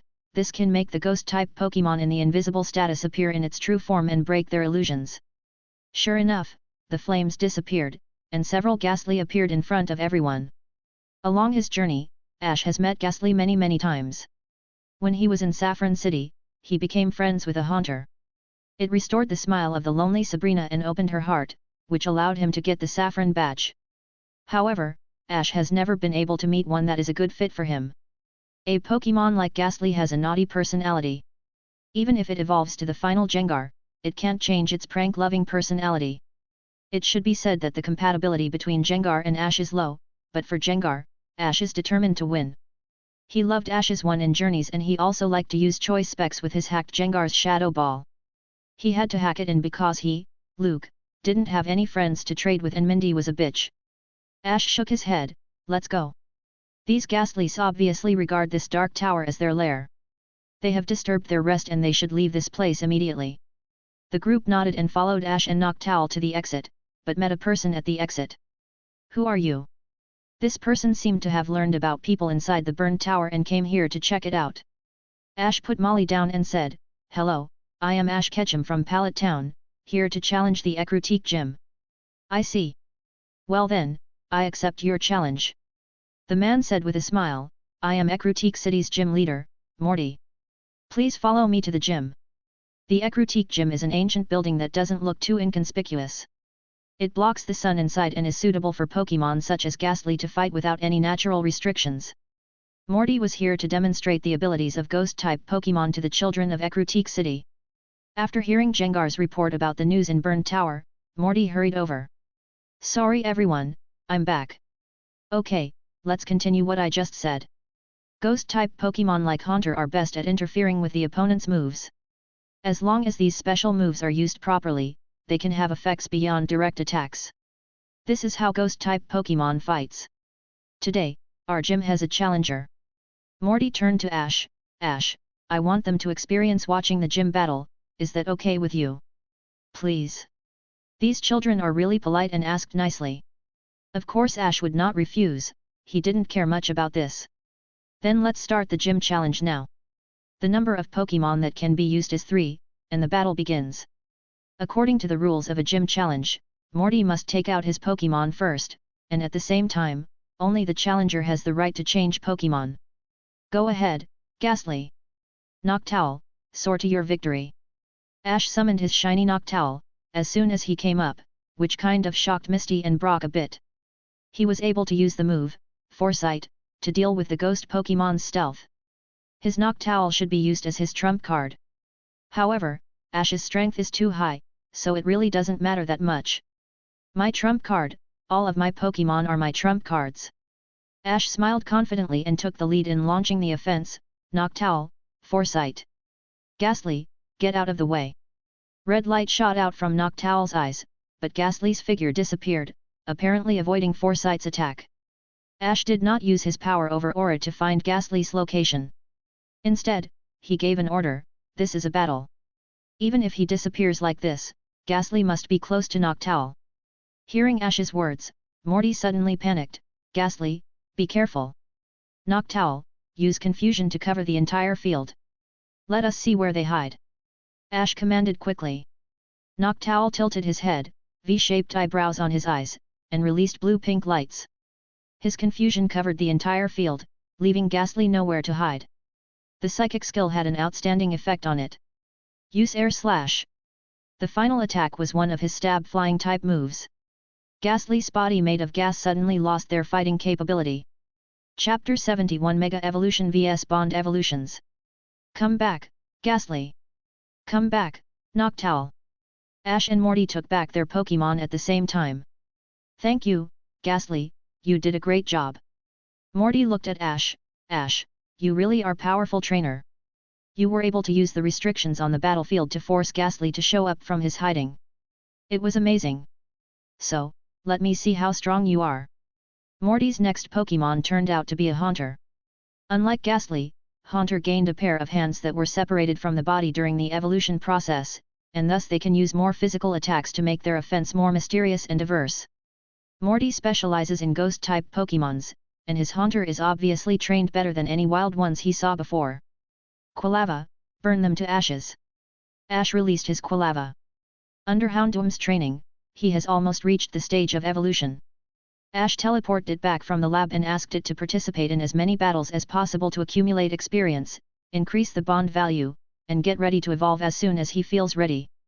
As soon as Quilava appeared on the stage, the flames above his head and his back was violently burning. Meganium has already completed all her evolutions, which made him a little unable to accept. He doesn't want to fall far behind her. However, before his vision, Haunter disappears again. Quilava doesn't have the foresight skill that can make Haunter appear like Noctowl had. Haunter, use hypnosis. After hearing this order, Brock and Misty suddenly felt that he was going to be attacked from nowhere and it was impossible to hit him. However, Ash smiled confidently. Quilava, use the Flame Wheel and Fire Spin. Combination moves. This time, Ash has these skills at his fingertips to use as he wishes. Quilava didn't care where Haunter would attack from, he shrunk into his Flame Wheel form, jumped into the air, and formed a vortex-shaped fire spin around him. As the flame wheel rotated, it seemed like a blooming flower, covering the entire venue. Combination attack, blooming flames. So beautiful. Molly's eyes are filled with stars, Big Brother is so cool. Beautiful and powerful, Haunter's hypnosis was not only resisted, but even he was caught in Quilava's blooming flames, unable to escape. Haunter. Morty was also a little shocked. What is going on here? He thought. Not to mention him but also the children he was teaching here, who were all stunned. However, after forcing Haunter out, Ash's attack was not over yet. Flame charge. Quilava's whole body was wrapped in flames, knocking Haunter away, and then his speed became even faster after using it. Haunter, don't give up, Shadow Punch. Haunter's body structure is very special. The hands it evolved are separated from its body. It is obvious that its body has been attacked, but his hands suddenly clenched into fists. The energy of the ghost type enveloped his entire fist, and it hit Quilava's body with one punch, forcing Quilava to retreat from their direct confrontation. It's strong. Ash praised, but Morty, the interference skill you just mentioned has been imprisoned by our blooming flames. What are you going to do? Saying this, it seems that Ash is the gym leader here instead of Morty. Morty looked at SSH in admiration and said, Ash, you are really powerful, but I will never give up. I have an ace up my sleeve. Haunter, use Shadow Ball. Quilava, Flamethrower. The collision between Haunter's Shadow Ball and Quilava's Flamethrower caused an explosion and made both of them blow away. Haunter, who had lost a lot of physical strength before the explosion, lost his ability to fight. Come back, Haunter. Not surprisingly, Morty had to take Haunter back. Ash, for you, I will use my full strength to show you my sincerity. Creep into battle, Gengar. Morty's strongest trump card appears on the field. This is also his last Pokémon. It's a very powerful Gengar. Come back, Quilava. Ash took his Quilava back and looked at the Gengar. Go ahead, Pikachu. Pikachu. After catching Raikou, Pikachu's bond value has risen to 250, leaving only the last 5 points to complete his bond evolutions with his first Pokémon. Ash wants to use this battle to get that last 5 points. Big Brother, come on. Come on Pikachu. Seeing Pikachu on the stage, Molly quickly shouted, cheering them on. Feeling the fighting power of Ash and his Pikachu, Morty solemnly took out a pendant from his pocket. The pattern on it was very familiar to someone like Ash or Luke. Evolution beyond evolution. The secret skill that passed down from generation to generation from my ancestors. Ash, this is my full strength. Morty gently pressed his hand on the keystone. Morty's ancestors were from a clan that worshipped Ho-Oh, so it's not surprising that they would pass down the secret of Mega Evolution to them. The bright black thread poured into Jengar's body from Morty's hand. The Mega Evolution Stone should have been stored in Jengar's body. This is something only Jengar can do. Jengar, Mega Evolve! Morty called out. Strange ghost-type aura permeated the entire battle space. The children watching held their breaths, and Molly was holding onto Misty and shivering. The Jengar became larger, and its hands and lower body sank deep into the ground. The color of the body started to be dyed bright red from the ground, and it was not until the upper body that it returned to Jengar's purple color. Between the scarlet eyes, a third golden eye appeared, and there seemed to be a black hole in the center, looking at the soul. Pika Pika! Hearing Pikachu's call, Ash smiled confidently. I really didn't expect to battle against someone who uses Mega Evolution so soon into my journey. Pikachu, let's go! Pikachu, 251/255. In that weird purple-red atmosphere, the dazzling sparks lights up, the catastrophic thunder. Pikachu was once again enveloped in golden and blue thunder, turning into a ball of electricity, suspended in midair by electromagnetic power. Fight, Pikachu, Tenma Volt! Thunder surged, and golden blue current rushed towards Mega Jengar. However, Jengar seemed like a Diglett and had shrunk underground, disappearing and dodging the attack. In fact, he is not going underground, but going to a septic dimension created by him. It is a bit like Obito and Kakashi's Mangekyo Sharingan, Kamui, which is a very powerful ability. He can't stay in that place forever. Ash murmured, and Pikachu's thunder form suddenly spit out several thunder snakes, sweeping across the entire battlefield. This huge momentum was like the arrival of a legendary beast of thunder. Countless scorch marks appeared on the battlefield under the whipping of these thunder snakes. Brock and Misty had already taken the children out of the building, watching the battle from the cracks in the door and window. So powerful! Morty couldn't close his eyes at all. He gritted his teeth and stared at the situation on the field. Jengar, use Shadow Punch! Jengar's figure suddenly appeared behind Pikachu, and the ghost's type energy turned into a huge fist, like a hammer hitting Pikachu hard. Pikachu, 254/255. Boom! Ash once again heard the synchronized heartbeats of him and Pikachu. The last bit of bonding value is almost here. With Ash's order, the minor bond evolutions plus the enhancement of the light ball, a thunder snake jumped directly from the thunder ball Pikachu was in, knocking Jengar away. This is the difference between Mega Evolution, which requires props, and his bond evolutions, which rely solely on their shared bond. Pikachu, 255/255. The thunder ball split open, and Pikachu's figure reappeared. The tail behind him looked very much like the long shining golden tail, like he transformed into a Super Saiyan. Ash seemed to have an inexplicable feeling, so he took off his hat and put it on Pikachu's head. Name, Ash Pikachu. Attribute, Electric. Ability, Static, there is a chance that it paralyzes the opponent that comes into contact. Lightning Rod, attracts electric type moves to yourself, you will not be damaged, but will increase your special attack instead. Item, Light Ball. Skills, Thunderbolt, Thunder, Iron Tail, Quick Attack, Double Team. Pikachu evolved. Misty and Brock, who had been traveling with Ash for a long time, was of course shocked. How many times had Pikachu refused to evolve into a Raikou? And now, Ash and him finally found a new way to evolve. Morty, this is my best try to express all my respect to you. Pikachu, Thunderbolt. Pikachu's has now evolved into his Bond Evolutions form. Chapter 72 Lapras. Fog Badge. So far, this is the 4th gym badge Ash got in the Johto region. Before they know it, their journey is already halfway over. Ash has completed the Bond Evolutions with several of his Pokémons, including Pikachu, and he also managed to catch a Raikou. After getting his badge, Ash was not in a hurry to leave Ecruteak City. Misty and Brock also had places they wanted to visit. After all, they had not been to such a big city for a long time, they were all in and out of forests. The 4 of them acted separately, and Ash took Molly to the bell tower. Brother Ash, is this the bell tower? It's so beautiful. On each floor of the bell tower, there are bells hanging at the 4 corners. These are the bells that summon Suicune and other 3 divine beasts. In the room at the top of the tower, 4 clear bells hang. With Ho-Oh gone, these bells will no longer ring. Ash don't know where the clear bell Suicune gave him came from, and he also doesn't know its true intentions.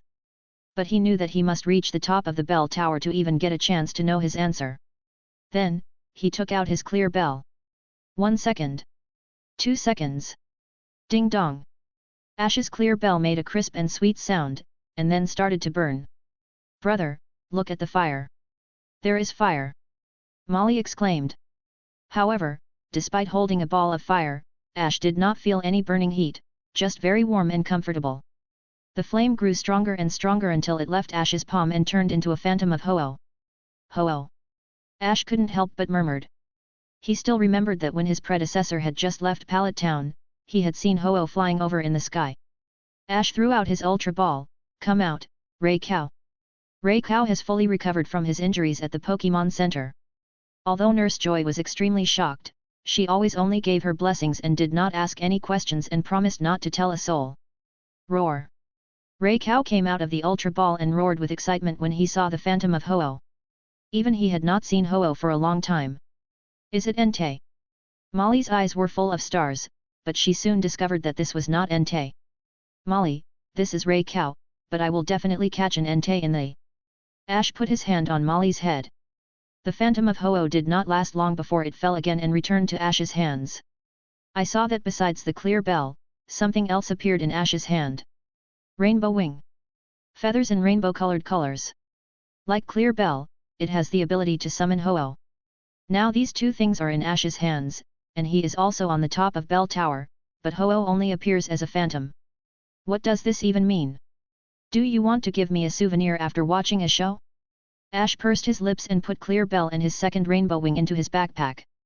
Raikou, what does your boss mean? Ash looked at Raikou, the cold thunder beast, who was now purring like a big cat. He also let Pikachu and Molly lie on his back. Hearing Ash's question, Raikou also rolled his eyes and ignored Ash. Suddenly, both Raikou and Pikachu seemed to notice something, and quickly signaled Ash to pay attention to his backpacks. There, his Pokémon egg is releasing light. When this Pokémon egg was on empty Canna, Ash had this soaking it in the clear spring on the island spring. The clear spring has the effect of restoring Pokémon's physical damage, which is also good for this unborn Pokémon egg. After arriving at Ecruteak City, Ash also asked Nurse Joy to do a detailed inspection on it. The result was that the Pokémon egg was very healthy and will hatch soon. Now, at the top of the bell tower, witnessed by Ho-Oh's Phantom Fire and Raikou, it is finally hatching. Big brother! Holly's eyes widened, fearing that she would miss the most precious scene if she blinked. This was the first time she saw the birth of a newborn Pokémon. The light on the Pokémon egg is getting brighter and brighter. This light of life is warm and touching. Incubation has begun. The Pokémon in this egg turned out to be relatively large, so Ash had to quickly put it on the ground. I saw that it suddenly grew to more than 1 meter, and the outline of its body had also taken shape. This Pokémon is very familiar to Ash. Lapras. Before the current Ash came here, his predecessor Ash once encountered and caught a young Lapras when he was traveling through the Orange Islands. At that time, it was separated from its own group, so Ash tamed it and let it carry his group across the islands while looking for her relatives. During the trip to the Orange Islands, that Lapras made great achievements. Whether it was the surfing competition at his first gym, the ice boat making at Naval Gym, or the final Winners' Cup competition, its performance was outstanding. When it finally completed its trip to the Orange Islands, it finally found its group, and Ash released it and she reunited with her family. Ash loves Pokémon and is willing to respect their opinions and ideas. As long as it's good for them, Ash is willing to do it.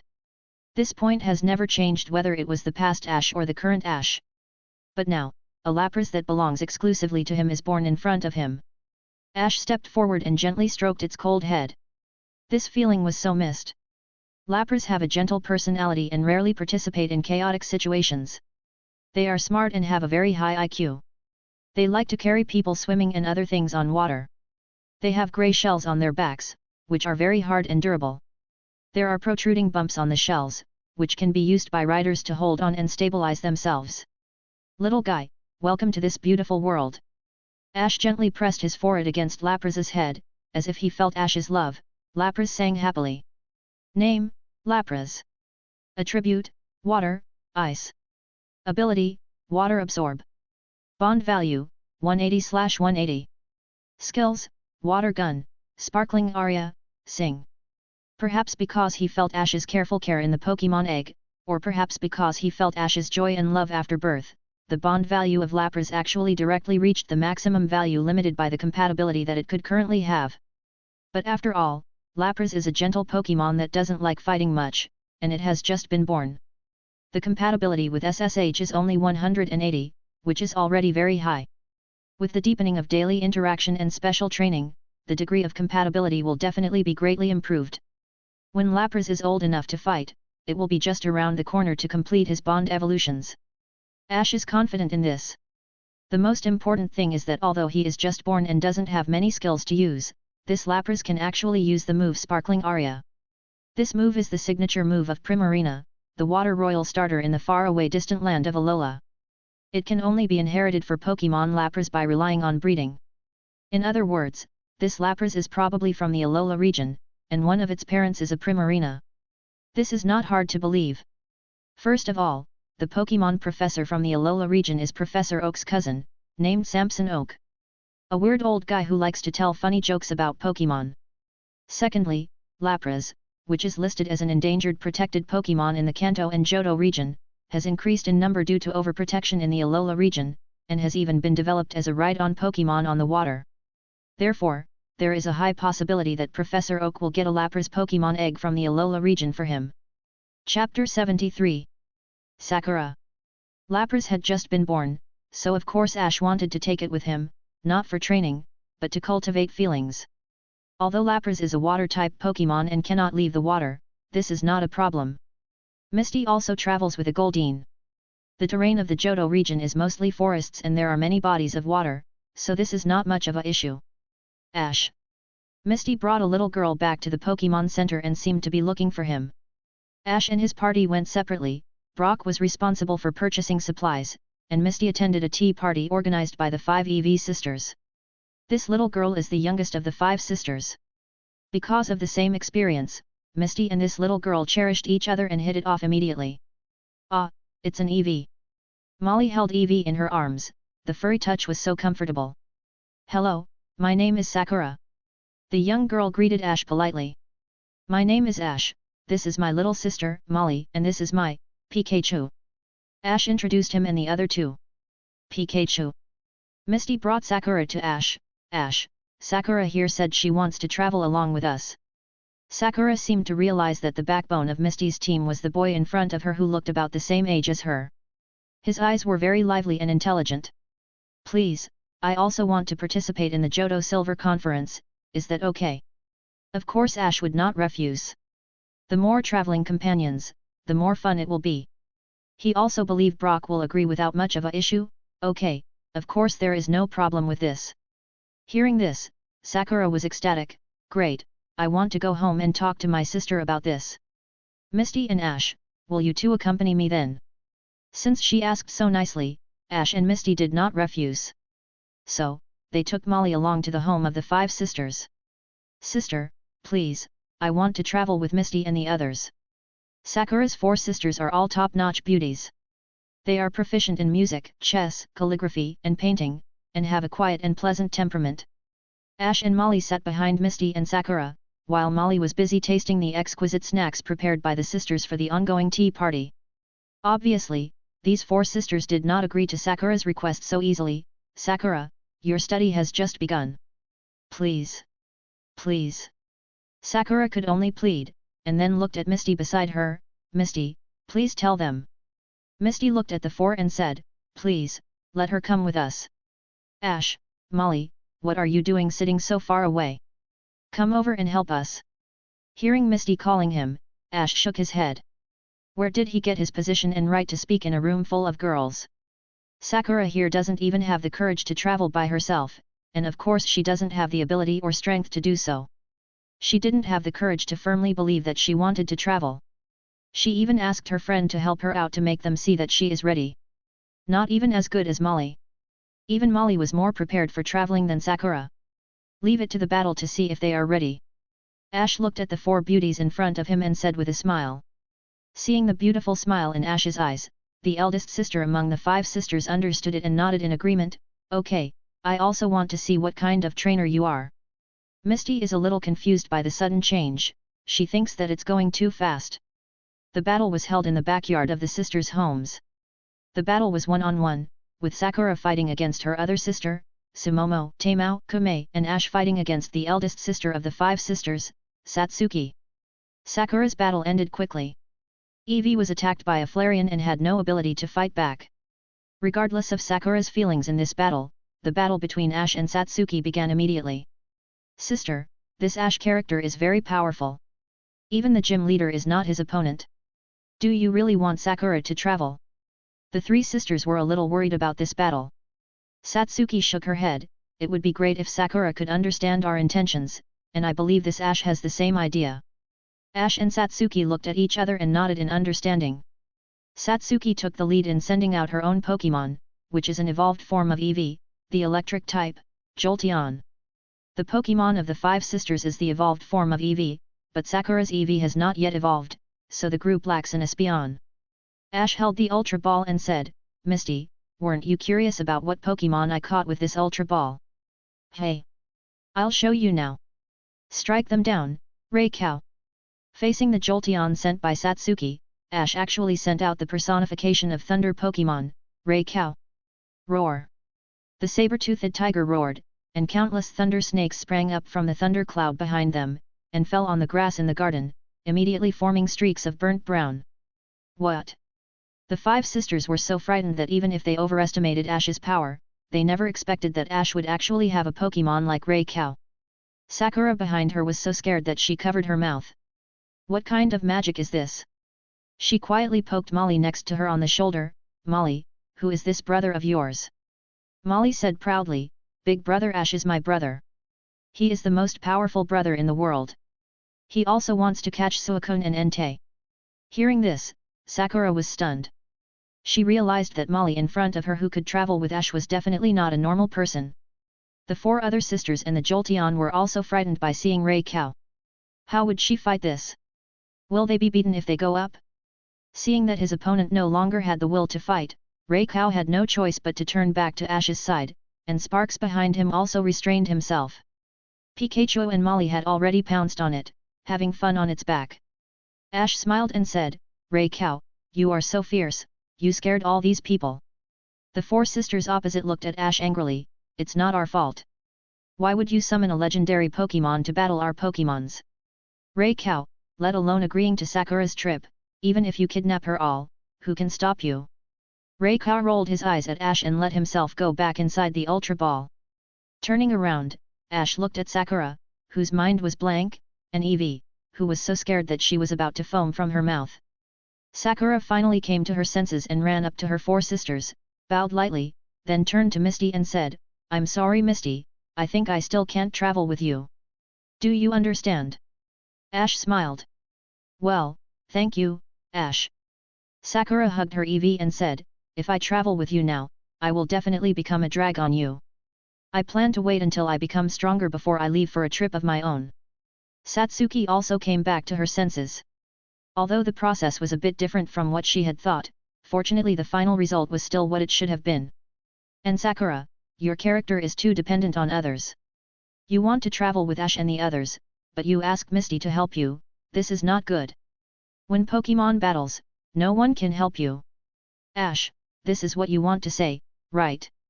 Satsuki looked at Ash. He simply nodded. He was not qualified to intervene in other people's family affairs, but he could still say a few words to Misty. Misty, do you understand what the point of all this is? I know, I know. Although she didn't care in her attitude, Ash knew that she was taking this seriously. It's just that the friend she just met is about to be separated again, and so Misty is a little sad. Ash patted her shoulder and said, Misty, starting from Ecruteak City, there is Olivine City on the left and Mahogany Town on the right. We will definitely come back to Ecruteak City. Really? We have a deal, Sakura, that we will have a Pokémon battle again when we came back. Misty suddenly became energetic. It's a deal. Chapter 74. Remo Raids. After bidding farewell to the 5 Eevee sisters, Ash and his group reunited. Brock was really heartbroken when he learned that he had missed the opportunity to meet 4 beautiful sisters. According to the compilation order of the travel brochure and the fact that Olivine City is a seaside city, Ash and his party decisively chose to go in the direction of Olivine City.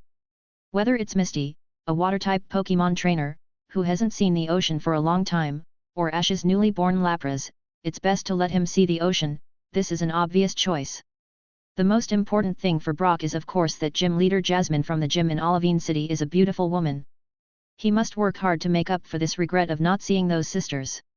However, they were obviously going to the beach, but after walking for several days in a row, the weather got hotter and hotter, and it did not rain even a single time. Even the flower stamens on the top of the plants were a little wilted. "Big brother, I'm so thirsty, I need water." Molly complained incessantly, and the little girl couldn't stand it.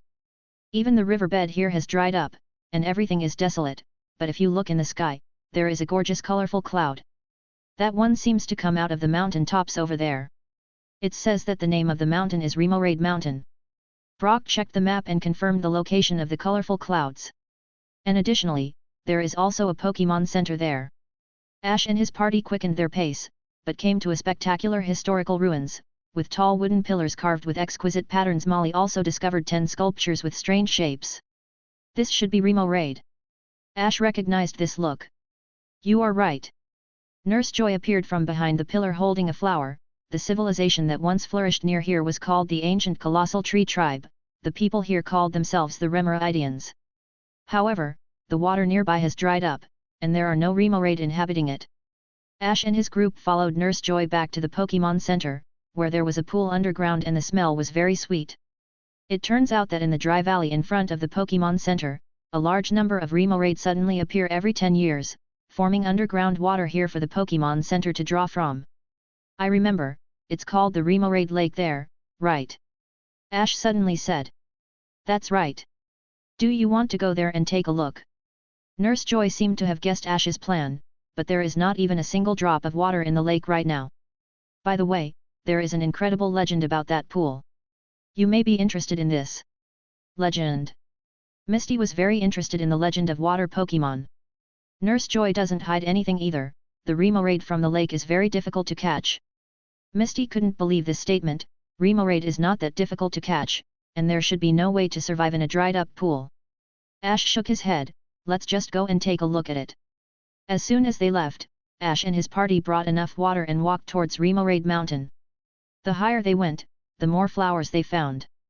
In this dry place, such beautiful flowers can bloom. It was an incredible thing. Later, they saw a huge icicle in the middle of Remo Raade Lake. Under the sunlight, the stars were shining brightly. So beautiful. Misty couldn't help but admire it. However, something even more incredible happened. In the apparently dry pool, dozens of water jets suddenly appeared and sprayed towards the icicles, which were more than 10 meters high. "Big brother, there seems to be something down there." As soon as Molly's eyes went up, she realized that there were clearly strips of Remo Raade below, using their water gun. After a while, the lake was filled with water. Then, several more Remo Raade emerged from the water and used ice beam to freeze the water sprayed on the icicles, making the icicles get bigger and bigger than the before. "So it's like this icicle here was accumulated by these Remo Raade over many years and formed such a large scale. Then, the icicles melted and formed a large amounts of water. On the one hand, a river formed and rushed to the Pokémon Center, forming a underground water source for the nearby area. At the same time, it took these adult Remo Raades and merged into the sea. As if to confirm Ash's judgment, under the fierce sunlight, the icicles began to melt and evaporate, and the water vapor clusters formed in the sky refracted the sunlight, forming that gorgeous light that they saw before. Misty was really moved. "I love water-type Pokémon the most. I really want to catch one of these after seeing them." However, she soon understood the rumors about this iron cannon pool. The Remo Raade here is really not easy to catch. Seeing the Pokeball being thrown over, several Remo Raades immediately moved closer and contacted each other tightly with the suction cups on their bodies. The Pokeball could only subdue one Pokémon at a time. In this way, the Pokeball could not find its target and would naturally be ineffective. They use the power of unity to protect each other from being taken away. Whether they are facing invaders or harsh living conditions, even if the river dries up, they will still use their years of accumulation to wait for the opportunity to go to the sea. Ash shook his head. "Misty, catching something is not that simple. Don't you always say that to me? However, Misty shook her head, forget it, I will do it myself. Come out, Lapras. Ash summoned his Lapras. It has been bored in the Pokeball for several days, and finally there was water, and these Remo Raade are still continuing to water spout, he is just borrowing it for a while. I hope you won't be offended. Ash thought. How do the Remo Raades react to Lapras, a gentle water-type Pokemon who is still a child? Some Remo Raades even use the water gun on the top of Lapras' head to pour water on it. Lapras has the ability to water absorb, which makes him feel very comfortable. Wow, Ash, when did you catch Lapras? Misty saw Lapras' eyes filled with love. It's the Pokemon egg that Professor Oak rewarded me with. Ash gently stroked Lapras' wet neck, I wanted to surprise you guys with him. Lapras, if you wait some time, we will reach the beach soon enough. Witnessing the incredible power of these Remo Raades as a group, Ash and his party embarked on a journey again. Ash believed that this kind of knowledge will play a great role in Molly's growth in the future. Passing through this dry wilderness, Ash and his group plunged into the forest again, and then heard bursts of shudder sounds coming from somewhere close to them. Chapter 75 Jigglypuff. Todd? Isn't that Todd? The young man holding the camera in front of the group is an old friend of Ash, Misty, and Brock. They had battled together and formed a good friendship. Ash, long time no see, you seem to have grown a lot. Of course Todd still remembered a person like Ash, but he didn't expect that the Ash he remembered had changed so much during this time. Yeah, how about you, how are you doing? In fact, I'm doing very well and working hard towards my goal. I took lots of photos of Pokemon, look. Todd brought his photo album to share with the group. These ones were photos of grass-type Pokemon that were taking a rest while others were battling. I want to see it, I want to see it. Molly slipped off Meganium's body and ran into Ash's arms, grabbing the photo album. Todd noticed Meganium immediately and quickly picked up the camera and took pictures. Ash, is this Meganium yours? Of course, she's beautiful, isn't she? Ash was very proud of his Meganium, just like a father who had finally managed to raise his daughter to be beautiful and smart. He really couldn't help but praise her. It's really beautiful. Todd praised sincerely. As a photographer, he has seen many Pokemon, but Ash's Meganium is simply shockingly beautiful, one of the more beautiful Pokemons he has seen so far. Recently, I've been fascinated by the unique charm of grass-type Pokemon, but what I want to shoot most right now is Articuno. Todd said in a surprising way. Articuno. This is one of the 3 legendary birds, who are as famous as Suicune, Raikou, and Entei. A legendary Pokemon related to Lugia. I heard someone say that someone saw an Articuno near here recently. Todd explained that he had received reports of sightings and came here to look for it. Brother Ash, I wants to see Articuno. Molly seems to be particularly enthusiastic about this legendary bird. I want to see it too. Misty said the same. In this case, let's go find Articuno together. Brock and Ash agreed with the others. The group of people had just made a decision when suddenly several pieces of ice chunks fell down. Pika. Another block of ice landed directly on Pikachu's nose. When everyone looked up, they saw a shining star suddenly appeared in the clouds, falling downwards, and it happened to be in the direction where they were. What is that? Meteorite. No matter what it is, run away. Ash hurriedly pulled Molly to run away, and pushed Todd, who was risking his life for taking pictures, again. He really needs a new life. As soon the group dispersed, the thing fell down. It was unknown how high it fell from. It was so powerful that it directly made a big hole in the ground. If Ash hadn't pushed Todd, he would have been hit right now and most likely dead because he wasn't somebody like Ash. Ash, thank you. I owe you my life. This thing is obviously not a meteorite, but a large piece of ice. There is also a sunken frozen in the middle of the ice. It was so frozen that it was solid and hard. When it was dropped from such a high place, it made such a big hole, but still the ice block didn't break. Only some small pieces shattered from it. Brock, a Pokemon breeder, worried, shot, we need first aid immediately. Ice-type attacks are extremely effective against grass-type. And Sunkern here is known for being very weak. As he said this, he picked up the ice cube and was about to run, but was stopped by Ash. Brock, where are you going? You go boil some water on the pot. Brock nodded repeatedly and quickly brought a pot of ready-to-boil something. If another Pokemon is frozen, you can use a fire-type move to unfreeze it and then go along with the treatment. It's just that Sunkern is a very weak grass type, and it can be easily damaged by even using a small fire-type move, so it's best to use boiling water to melt the ice. Brock also figured this out. He lit the gas stove, put ice cubes in it, and poured the boiling water over the ice block. When the ice cube melted, Sunkern came back to the living world. When the boiling water touched the ice, it turned into warm water. Soaking in it was like soaking in a hot spring. Sunkern looked like they really enjoyed it. It looks like there should be no problem anymore. Ash and his team released it, and there should be many of its companions living nearby. Ash, why do you think this Sunkern was frozen? Todd obviously had the answer himself, but just wanted to ask Ash for his confirmation. It's Articuno. Todd, let's go find Articuno quickly. Ash not only wants to meet this Articuno, but also wants to catch it if possible, as long as the compatibility is good enough. We hit it off immediately and Todd temporarily joined the team.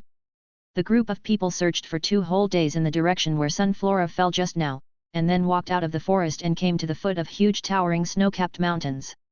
This is the tallest mountain in the area. They did see a figure with shining ice crystals flying to the snow mountain before. Here, heavy snow covers all the vegetation, creating a magnificent snow scene. Ash had already put on warm clothes for Molly, and even they had to put on cold-proof clothes. The climate in the Pokémon world is so strange. The blue light of the aura power flashed, and Ash discovered something interesting. Jigglypuff, who had often appeared around them since the Johto region, was actually frozen inside there.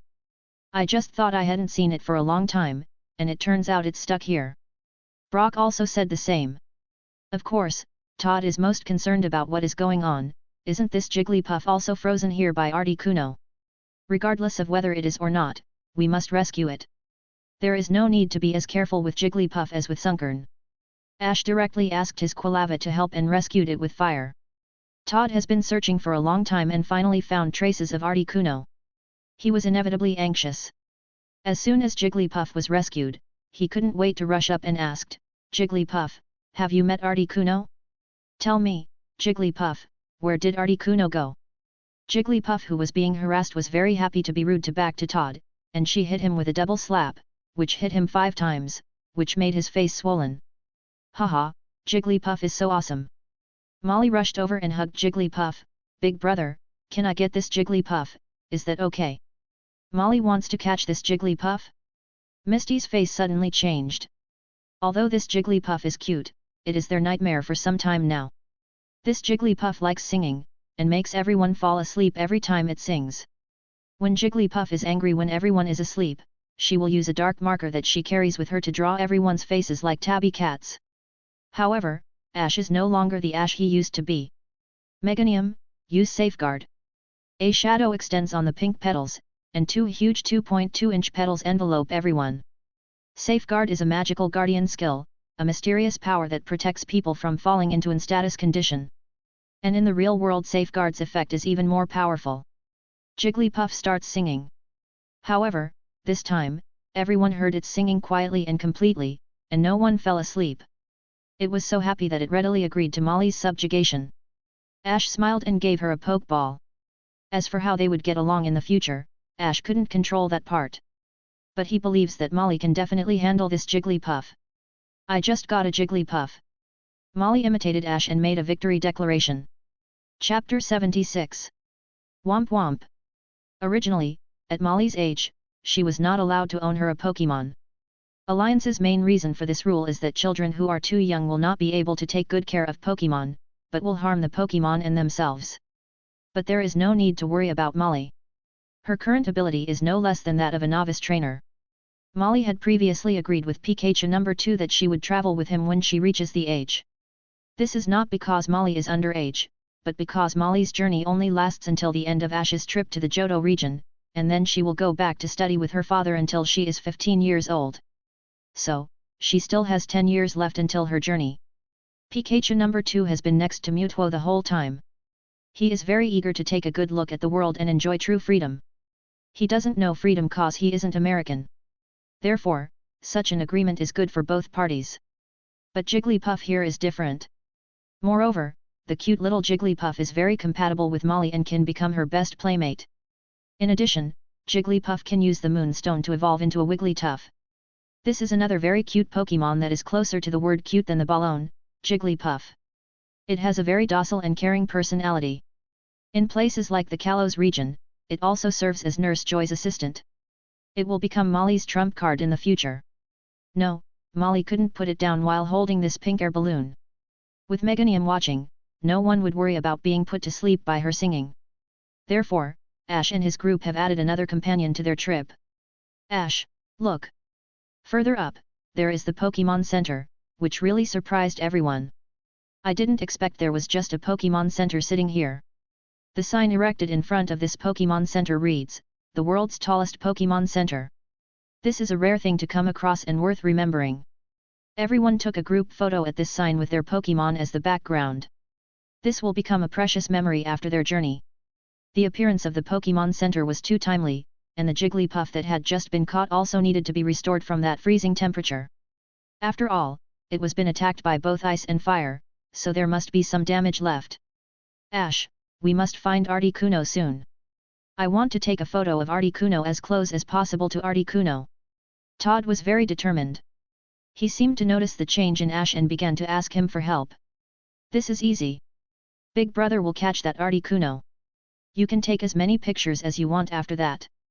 Molly said as if it was a matter of course. In her mind, her dear brother is omnipotent, even the god, Arceus, will be caught by him. But before that, they need to find the traces left by Articuno. Are you all here to see Articuno? Nurse Joy came out with Jigglypuff and several other Pokémon. Along with her is Officer Jenny, who patrols the area frequently. Jigglypuff. Molly happily hugged her Jigglypuff again. Ash let Lapras out and let it play in the snow with Molly and Jigglypuff. Children should enjoy their young years.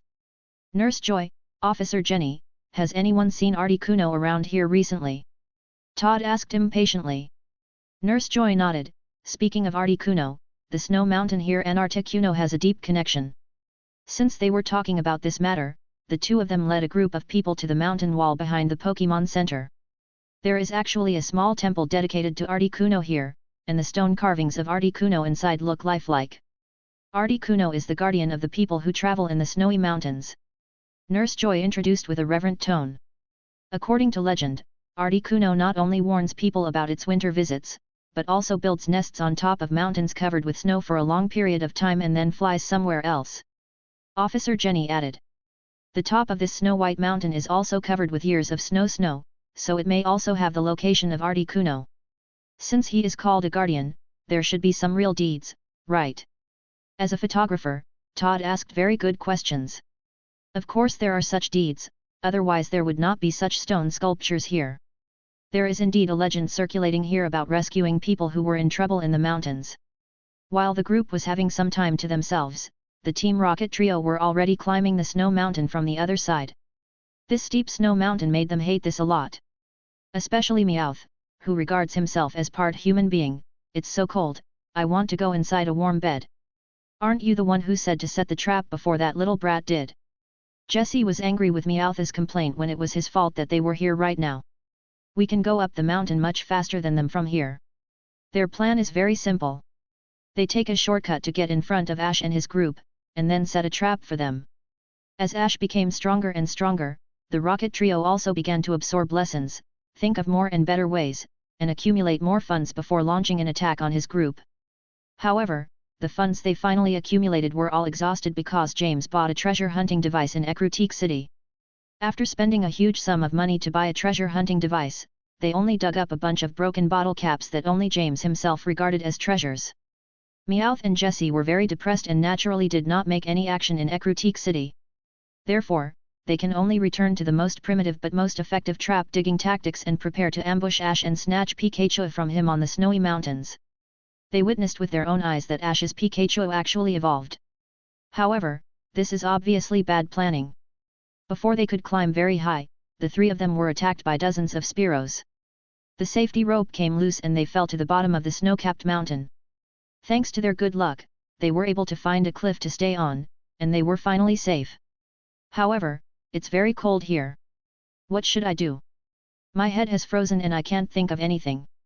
After a while, Jessie was the first to give up. Someone, Help! The only way is to shout for help. There's no way anyone would be here in a shitty place like this. Just when James was about to give up, it started snowing. In the blizzard, a blue figure appeared in front of them. Pika! The moment Pikachu sounded the alarm, the sky began to fall ice fragments.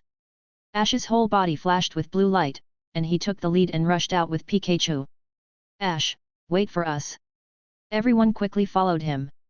When they caught up with Ash, they found that Ash was looking at the 3 Team Rocket members who were frozen into ice sculptures on the ground with a wry smile. Quilava, Flamethrower. The 3 Rockets have better physical fitness than even Ash. They are beaten all the time and blown away, but nothing happens to them. James is bitten by his Victreebel so many times, but it is no big deal for him. Flamethrower helped them defrost, and they suddenly came back to life. Then they looked at Ash with a look on his face that they had seen a ghost. Ash! Team Rocket, did you come down from the snow-capped mountains? The trio nodded obediently. What brought you here? Hearing Ash's question, the trio thought about it for a moment, and then exclaimed, we didn't see it clearly, but the cold wind blew, and then something terrible suddenly flew over. When he said this, everyone's eyes suddenly lit up. Team Rocket, thank you for your kind information. Ash looked at Officer Jenny. Officer Jenny, the 3 of them will be left to you. Please treat them to a few good meals for me. He asked nicely. Chapter 77 Silver Wing. After receiving the eyewitness testimony from the Team Rocket trio, Ash and his party decided to climb the snow-white huge mountain. But climbing up a snow-capped mountain is not that easy. And Ash, are you sure you want to take little Molly with you? Nurse Joy wanted to remind Ash and everyone to think carefully. Especially Ash, he was going to use a rope to fix Molly on his back and take her to climb the snow mountain. No matter how confident you are in your own skills, you can't take risks like this. But Molly and Ash were very insistent, especially Molly. She doesn't want to wait here for her brother to come back. She also wants to climb the mountain to meet the legendary Articuno.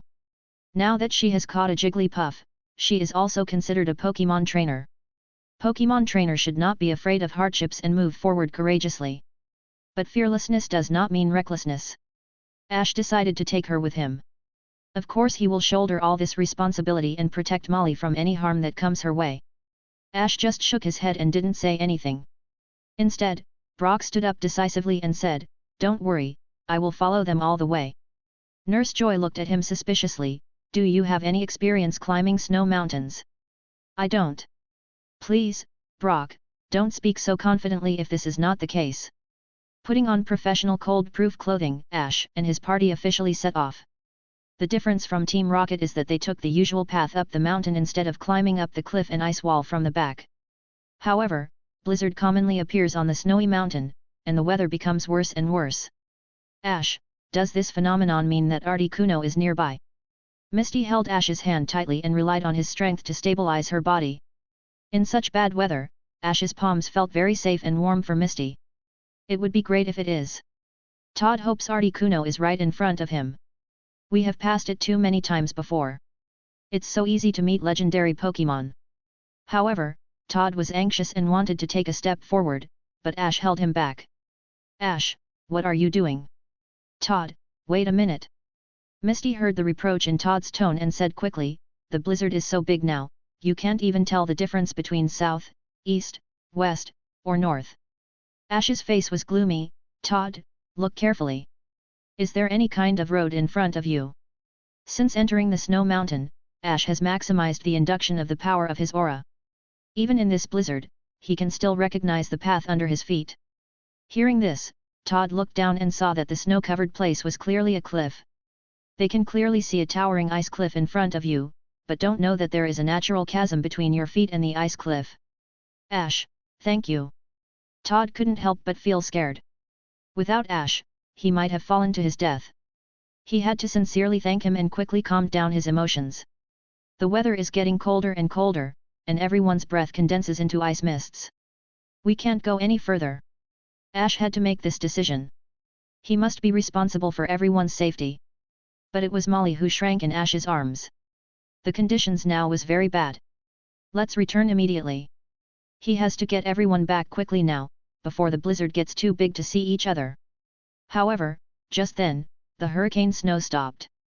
It was the kind of sudden stop without warning. One of them looked up and saw that the existence they had been thinking about appeared so real in front of them. Ash has always believed that Articuno is the most beautiful of the 3 legendary birds. Now that Articuno was in front of him, he confirmed his opinion even more. Beautiful ice blue feathers, said to be made from the purest of ice. The 3 dark blue prismatic crystal feathers on the top of the head to form the crown, and the long, colorful flag-shaped tail flutters towards the blizzard, which is particularly gorgeous. The past Ash has also met Articuno when he traveled along the Orange Islands. Not just Articuno, but Moltres, Zapdos, and even the Guardian of the Sea, Lugia. Todd reacted quickly and immediately raised his camera and took a photo of Articuno. Ash has given up the idea of catching this specific Articuno. This is the Guardian of the Snowy Mountains. Not to mention that it is not very compatible with him, and it is not something that he can monopolize. Moreover, now they encounter Blizzard. Misty's arms that are holding him is constantly shaking, and she is obviously in a very uncomfortable state. Now that Articuno has controlled Blizzard for them, they are safe and sound. How can he propose a catching battle to Articuno at this time? However, Articuno suddenly fell towards everyone and landed in front of Ash. Articuno. Molly responded quickly and stretched out her little hand to stroke Articuno's feathers. She succeeded, because Articuno folded his wings and stood in front of Ash. Ash could clearly see the look in its eyes, which was a kind of doubt and speculation. It seemed that it had sensed a certain aura on Ash's body, making it unclear how a human could have the aura of that creature. Suddenly, Ash remembered something and quickly took something out of his backpack. A beautiful feather. None other than Rainbow Wing from Ho-Oh. In this cold weather, it exudes warmth. As soon as the feather was taken out, Misty's shivering immediately became better. As expected, Articuno felt Ho-Oh's aura on Ash's body, and then he landed in front of Ash. Then, it lowered its head, and its cold beak landed on Ash's outstretched palm. Then, it flapped its wings, flew into the air again, and disappeared into the snow-capped mountains. There must be its nest up there, but they was no longer prepared to go up there. The blizzard has stopped under the power of Articuno. Todd has been satisfied with taking a photo of Articuno, and Ash hurriedly led everyone down the mountain. Sure enough, Officer Jenny and Nurse Joy were already organizing manpower to search for them. After all, it was such a giant blizzard. Seeing that everyone was safe and sound, they finally felt a little relieved. It wasn't until they returned to the Pokémon Center that Ash had the opportunity to check what Articuno had just given to him. This is clearly another feather. It's just that this feather looks much harder and feels like a piece of metal, shining silver color. This is the Silver Wing, which has the same function as the Rainbow Wing and can summon Lugia. As for the location of Lugia, it's in the deepest part of the Whirl Islands. Regarding Whirl Islands, the group will definitely go there. Chapter 78 Typhlosion. The Rainbow Wing and the Silver Wing. Ash exchanged a beautiful intricate box with his system store and properly stored the 2 very important feathers for later uses. These 2 feathers are definitely not just souvenirs. They are important mission items. This will trigger the plot at some point in the future. Saying goodbye to Todd again and leaving the snow mountains, Ash and his group had to cross a valley before they could get to the next town. Ash, don't you think that big rock up there seems to be ready to rally down at any time? Misty looked up at the giant stone above the valley and couldn't help but be afraid. This valley is a very good place for an ambush attack or being trapped by something else. If you make the enemy back into this valley, and then let the rocks roll down from above, you can defeat them without any issues, no matter how many enemies there are. It was so dangerous that they nodded to each other and quickly speed up the pace to leave this place. However, there will always be strong winds in these kink of valleys. Before everyone could run a few steps, strong winds blew, and the small rocks above rolled down and hit everyone on their heads. Meganium, Vine Whip. Protect Molly. Ash immediately gave his order. Meganium has been carrying Molly with the rest of the group, and now she is able to react immediately to the danger. Multiple thick vine whips knocked all the rocks above the group's heads away. It was a critical moment, but it was safe now. Good job, Meganium. Ash patted its neck, and she was also very happy to be able to protect her beloved trainer.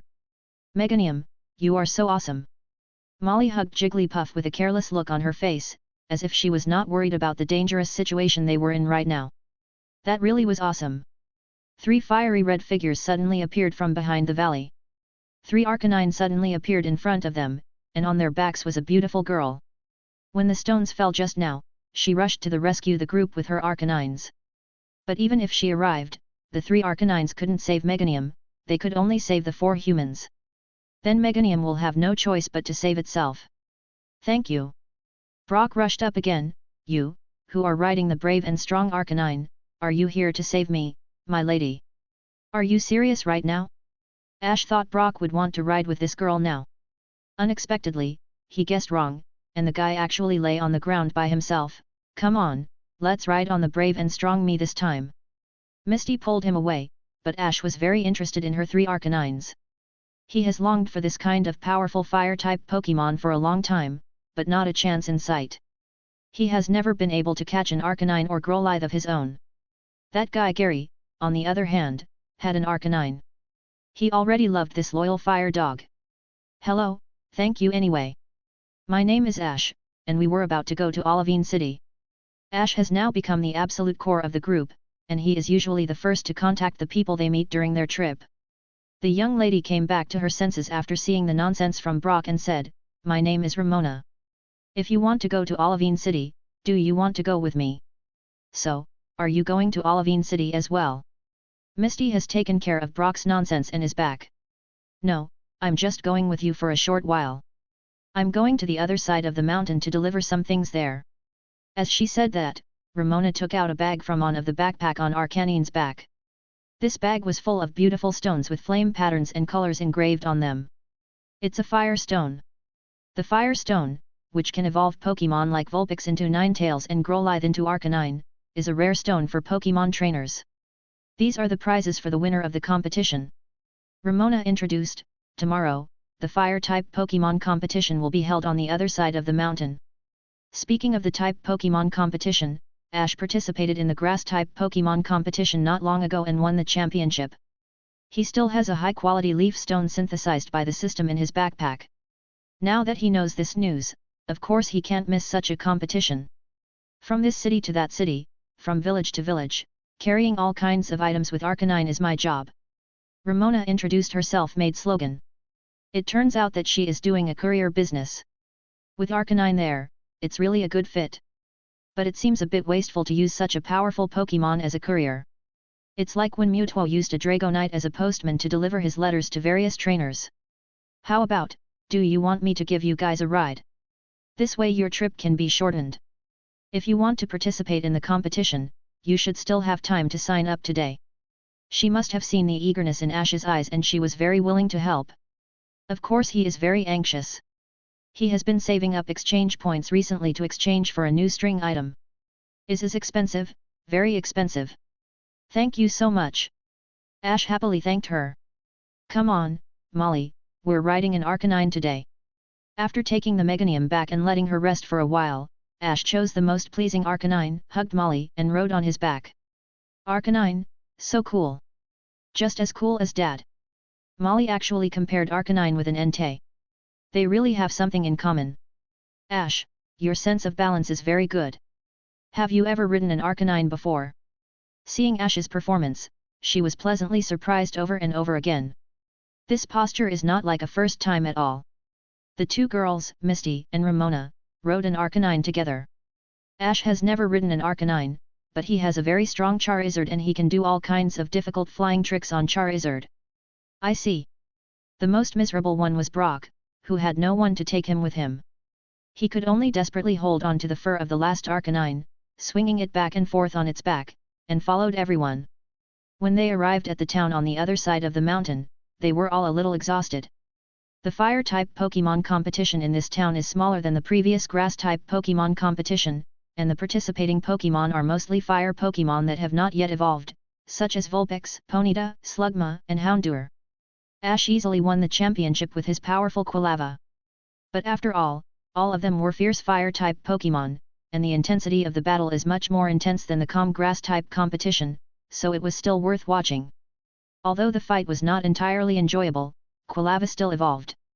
Typhlosion, who has a fiery personality, became Ash's fire-type third fully evolved Pokémon after Charizard and Houndoom. This is also his third fully evolved starter Pokémon after Charizard and Meganium. The fire stones that Ramona was responsible for transporting fell into Ash's hands. He synthesized them again and got a high-quality fire stone. The biggest reward is that Ash finally collected all the redemption points for his next power. Typhlosion, 245/255. Another Bond evolution in on its merry way. Chapter 79 Thief. Ash has been saving exchange points ever since he destroyed the Pokémon Ninja Academy's students. After redeeming the metal coat, he still had some exchange points, but he took a fancy to a new power, so he made every effort to get it. The power of light. It may be unfamiliar to say this, but if you put it another way, it is easy to understand. Z power moves. In Lapras' home region, the distant Alola region, there is a spread of a move that is far more powerful than any regular Pokémon's moves. This is a special way for the trainer to activate the natural power of Z power and allow their Pokémon to launch powerful moves. It can be said to be a real mega move. But why can the Z move only be activated once you completed the Alola region island challenge? There is a legend in the Alola region that they were once a place shrouded in darkness when it was first formed. It is precisely because of the sudden appearance of Ultra Necrozma, Solgaleo, and Lunala in the sky, which continuously injects energy into Alola, that the Alola region can become a place filled with light. In ancient times, the people of Alola respected them and looked up to Necrozma, the most dazzling ultimate being among all others, as the god of light. However, after Ultra Necrozma illuminated the world, Alola was born from within the light, but Necrozma, who exhausted all his power, became dim and fell into a deep slumber. And those light energy turned into the Z energy that enveloped the Alola region, allowing the trainers here to launch Z moves. And the power that Ash can now get in the system is a power that can display Z moves without being in Alola. It's just that these Z energies are no longer dispersed in the Alola region, but come to Ash himself. At first, the points that Ash had accumulated could only redeem was enough for him and Pokémon to perform a single Z move per battle. When his power becomes stronger in the future, at least the burden will become less and less. It is not impossible to use it a second time or even more than that. Therefore, with Ash's hard-worked points, he must redeem this power of light. System, redeem the power of light. Ash suddenly released dazzling golden lights from him, as if the sun was there to look directly upon. Ash, what's wrong with you? Misty is already used to it. Ash's body always shines from time to time. It's just that this time it's very dazzling. The golden light quickly restrained itself, and Ash looked at his wrist and couldn't help but smile bitterly. After exchanging the power of light, he did feel a warm current in his body that was different from the power of aura and psychic, and it was gradually hidden in his stomach. Speaking of which, the three abilities that Ash has exchanged so far are each located in their respective places. The power of aura comes from the heart, psychic comes from the mind, and the power of light is hidden in his stomach. With this new power of his, the system also gave him a new Z ring, but the Z crystal still needs to be purchased by him with points, and the price is also very expensive. Normal Z crystal types are relatively good, they are strong and all the Pokémons can use it, but the exclusive Z crystal is simply outrageously expensive. For example, Snorlax's pulverizing pancake, and Ash Pikachu's 10 million volt thunderbolt are simply in the astronomical figures. Save your points first and exchange them for an crystal later. After all, Pikachu is also Ash's most trusted partner. Brother shines again. Molly applauded fiercely on Meganium's back. Misty and Brock shook their heads. Ash was really a human-shaped Pokémon. Brat. Annoying brat.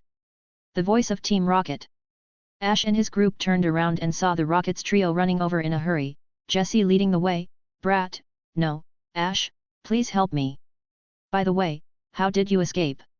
Didn't I hand you over to Officer Jenny?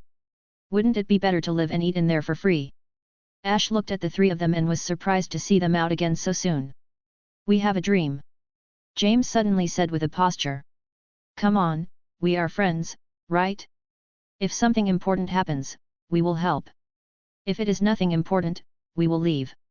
Ash waved his hand and asked Jessie to talk quickly. My Wobbuffet, my beloved Wobbuffet, is gone. Jessie looked very worried. Ash subdued the true god that was originally supposed to be exchanged with Jessie, but she somehow caught another Wobbuffet as a replacement without knowing, and this time the Wobbuffet followed her voluntarily. Their compatibility is very high. It's just that this Wobbuffet is not as smart as the true god. When Jessie calls for a mirror move, it keeps using counter, which means that when faced with special attacks, this Wobbuffet cannot fight back. For Jessie, it was probably just Wobbuffet's defense that didn't work when it hit, and she didn't care. This time, Wobbuffet suddenly disappeared, but Jessie was so anxious that they even thought of asking her enemy, Ash, for help. Ash wouldn't refuse for a situation like this. Where did your Wobbuffet disappear? Jessie no longer needed to answer, Wobbuffet appeared on his own. It somehow ended up lying on the front of a truck. It must have fallen from the hillside and landed on it. It looked very dangerous. Of course, Ash couldn't just sit idly by. The most important thing is that there were actually several police cars following behind the truck. Raikou, blitz them all. Ash directly threw Raikou's Ultra Ball. The saber-toothed tiger, the legendary beast of thunder, suddenly jumped out, frightening the trio of Team Rocket. Is this? James flipped through his manual frantically and finally found an introduction to Raikou. This is Raikou, a legendary Pokémon. If we capture it and hand it over to Boss Giovanni, we will definitely. Before Meowth finished speaking, he suddenly realized that the atmosphere seemed wrong for this kind of thoughts. Ash didn't have time to teach him a lesson. You three tie yourselves up, and I'll bring Wobbuffet back. With that said, Ash mounted Raikou and chased after the truck. Officer Jenny, are you there? Ash merged with the police cars. Raikou's speed could easily surpass the police cars if he wanted. The window was rolled down, and sure enough it was Officer Jenny who was driving. Is this Raikou? She was obviously shocked, to the point of almost hitting another one of the cars. Officer Jenny, this is Ash from Pallet Town. Who is in the truck in front of me? That's Ganef, a master thief with his golem. A master of using golem, an elusive one at that. She told the truth to him without hiding anything. Ash nodded. Now that the situation is understood, let's resolve the matter, leave it to me. The thundercloud on Raikou's back flashed with sparks. He used quick attack and rushed over with his trainer, fighting in front of the large truck. Looking at the guy who was driving, Ash showed a cruel smile. Raikou, Pikachu, double thunderbolt, hit the ground in front of them. Thor's hammer. The violent thunder blew away all the rocks on the ground, and the rocks hit the big truck hard. The large truck braked suddenly, but there was no way to avoid it. Instead, Wobbuffet fell out of the truck due to inertia and flew towards Ash. Wobbuffet, use counter punches continuously. Wobbuffet's counter punches bounced away the rock that came to his direction. Ash caught a few stones himself and watched as the rock smashed the large truck into a pile of rubble. He seemed to be a little frightened. The thief also reacted, a bit slow. He knew how to summon his trump card golem in time and protected himself from the attacks. Finally, nothing happened to him. But his luck ended here. Ganef, give up and we won't hurt you too badly. Officer Jenny's team has arrived a bit late. Chapter 80 Pokémon Sumo Conference. So this place is named Rikashii Town. Ash and his party came to another new town on their way to Olivine City, and the whole town seemed to exude a comfortable sense of openness. Boom! Boom! There seemed to be a violent collision of something big, and the group became interested in the noise. They went over to take a look, only to find that a Feraligatr was wrestling with a Nidoking. Feraligatr lifted the entire Nidoking up and threw it out. It was a true strongman, and it made the Nidoking cower in fear. Okay, next one! Shouted a strong young man, who was obviously the trainer of this powerful Feraligatr. It's a Feraligatr. As a water Pokémon trainer, Misty certainly likes Feraligatr. It's powerful and cool, but she doesn't have the luck to catch any of its evolution line. However, Ash's Croconaw is about very near to evolving. Nidoking, Ursaring, here across. These Pokémon take turns battling one after the other, obviously giving special training to this Feraligatr. This Feraligatr is indeed very powerful. After wrestling with it repeatedly, it didn't look tired by much. It's a pity that his Croconaw was sent back to Slowking in the lab for training by him, otherwise it really could have been used to his next form in battle. Now the Pokémon around him are somewhat fixed. In addition to Pikachu and Meganium who accompanied the trip, there were also Raikou who did not teleport back after being caught, and Snorlax who was always with him no matter the situation. Now he is surrounded by the newly evolved Typhlosion and the newly born Lapras. Pikachu and Meganium have completed their bond evolutions, and Meganium is also responsible for traveling with Molly, so she has always occupied a spot in the team. Ash didn't want to send the legendary Pokémon back to lab and let him be examined by Professor Oak. The compatibility of this Raikou is very high. Ash really wants to complete its bind evolution and make it a real beast of thunder in that form. The newly evolved Typhlosion's bonding value also increased with the improvement of compatibility, reaching 246/255. The degree of compatibility is still short of the final 9 points, and it will take a period of training to complete his bond evolutions. It will be even faster if he gets into a good battle with another strong Pokémon. As for the newly born Lapras, he didn't rush to train it, let it grow up a little longer, wait until it reaches the beach area for some training then. Feraligatr defeated several more Pokémon before being stopped by the young man. An old man behind him praised, the fight was quite exciting. My Feraligatr and I will definitely win the championship in this year's Pokémon Sumo conference. Obviously he is very confident in his Feraligatr from the way he is talking. Pokémon Sumo conference? Good news again. After coming forward to get to know them, Ash and his party met Feraligatr's trainer, who is also the owner of the Pokémon Sumo Wrestling Hall where everyone is now, named Raiden. And this white-bearded old man is Mr. Shanashuk, the chairman of the Pokémon Sumo Association. He looked at Ash with a smile, "You guys are lucky to come on this special day. Today is the day of the Pokémon Sumo conference, and Feraligatr is practicing for this." The so-called Pokémon Sumo is a competition in which the use of special moves such as water gun and flamethrower is prohibited, and fighting is fought with bare hands. After cancelling the use of various moves, the battle returns to the most primal melee combat, which has a unique flavor to it. Ash decided to use Snorlax to participate in this sumo conference. Its bonding value is increasing every day, and now it has accumulated to 243, only the last 12 points is needed for him to pulverize everything. So, first of all, you have to go to the Pokémon Center in the town to register. According to regulations, the weight of Pokémon participating in the competition must be more than 80 kilograms, so Nurse Joy is busy weighing the participating Pokémon. Ash discovered the appearance of the Rockets trio again. They actually let Wobbuffet put on the leather sheath of a large Miltank, which happened to reach the basic weight of 80 kilograms. The winning reward for this competition is a year's supply of Pokémon food, which is a huge fortune for Team Rocket. No wonder they want to participate at all costs. But looking at the small scale Nurse Joy was using, Ash was a little embarrassed. "Nurse Joy, if this is broken, you don't have to pay for it, right?" Nurse Joy smiled and said no. But he would better be on the safe side and summon Snorlax aside. With higher and higher bonding value, Ash can directly wake up Snorlax, so it has already woken up from his sleep just now. Today, Snorlax is over 2.5 meters tall and weighs nearly 600 kilograms. Just coming out of the Pokeball caused the entire Pokémon Center to tremble. If he really stood on that scale, it would definitely be crushed. You really don't need to weigh it. Just by looking at it, you can tell it's over 80 kilograms. You can participate in the competition. This Snorlax is trained very well. I've never seen such a huge Snorlax in my whole career. Nurse Joy is very grateful for Ash's gentleness. With her professional vision, she also knows that Ash has done a very good job with his Snorlax training. Why does it feel like it's getting bigger and bigger? Misty would often rest on Snorlax's belly as a mega mattress along the way, but every time she sees it, it feels like it was still growing. Molly ran over and pressed herself against Snorlax's soft and elastic belly. "Haha, Snorlax, it feels so comfortable." Everyone, this year's Pokémon Sumo conference is here again. Which Pokémon will win this year? I look forward to the fierce battles that you are ready to show. Mr. Shanashuk announced that the conference is about to begin. Ash stood with Snorlax and Raiden. "Ash, your Snorlax is trained very well. Different from the sleepy and lazy Snorlax that he usually see, he can feel how strong this Snorlax is."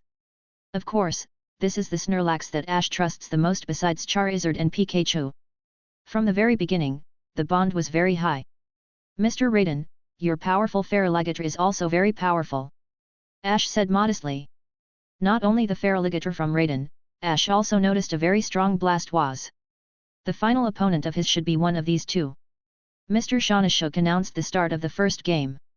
The two sides of the competition were Wobbuffet disguised as a Miltank against a tall Ursaring. Jessie allowed Miltank to successfully counter Ursaring with a return punch, but was disqualified from the competition. Jessie was really unhappy and wanted to beat the other trainer to make trouble, but Ash pushed her out. "Ash, just stay still and I won't beat you away." Thanks for listening.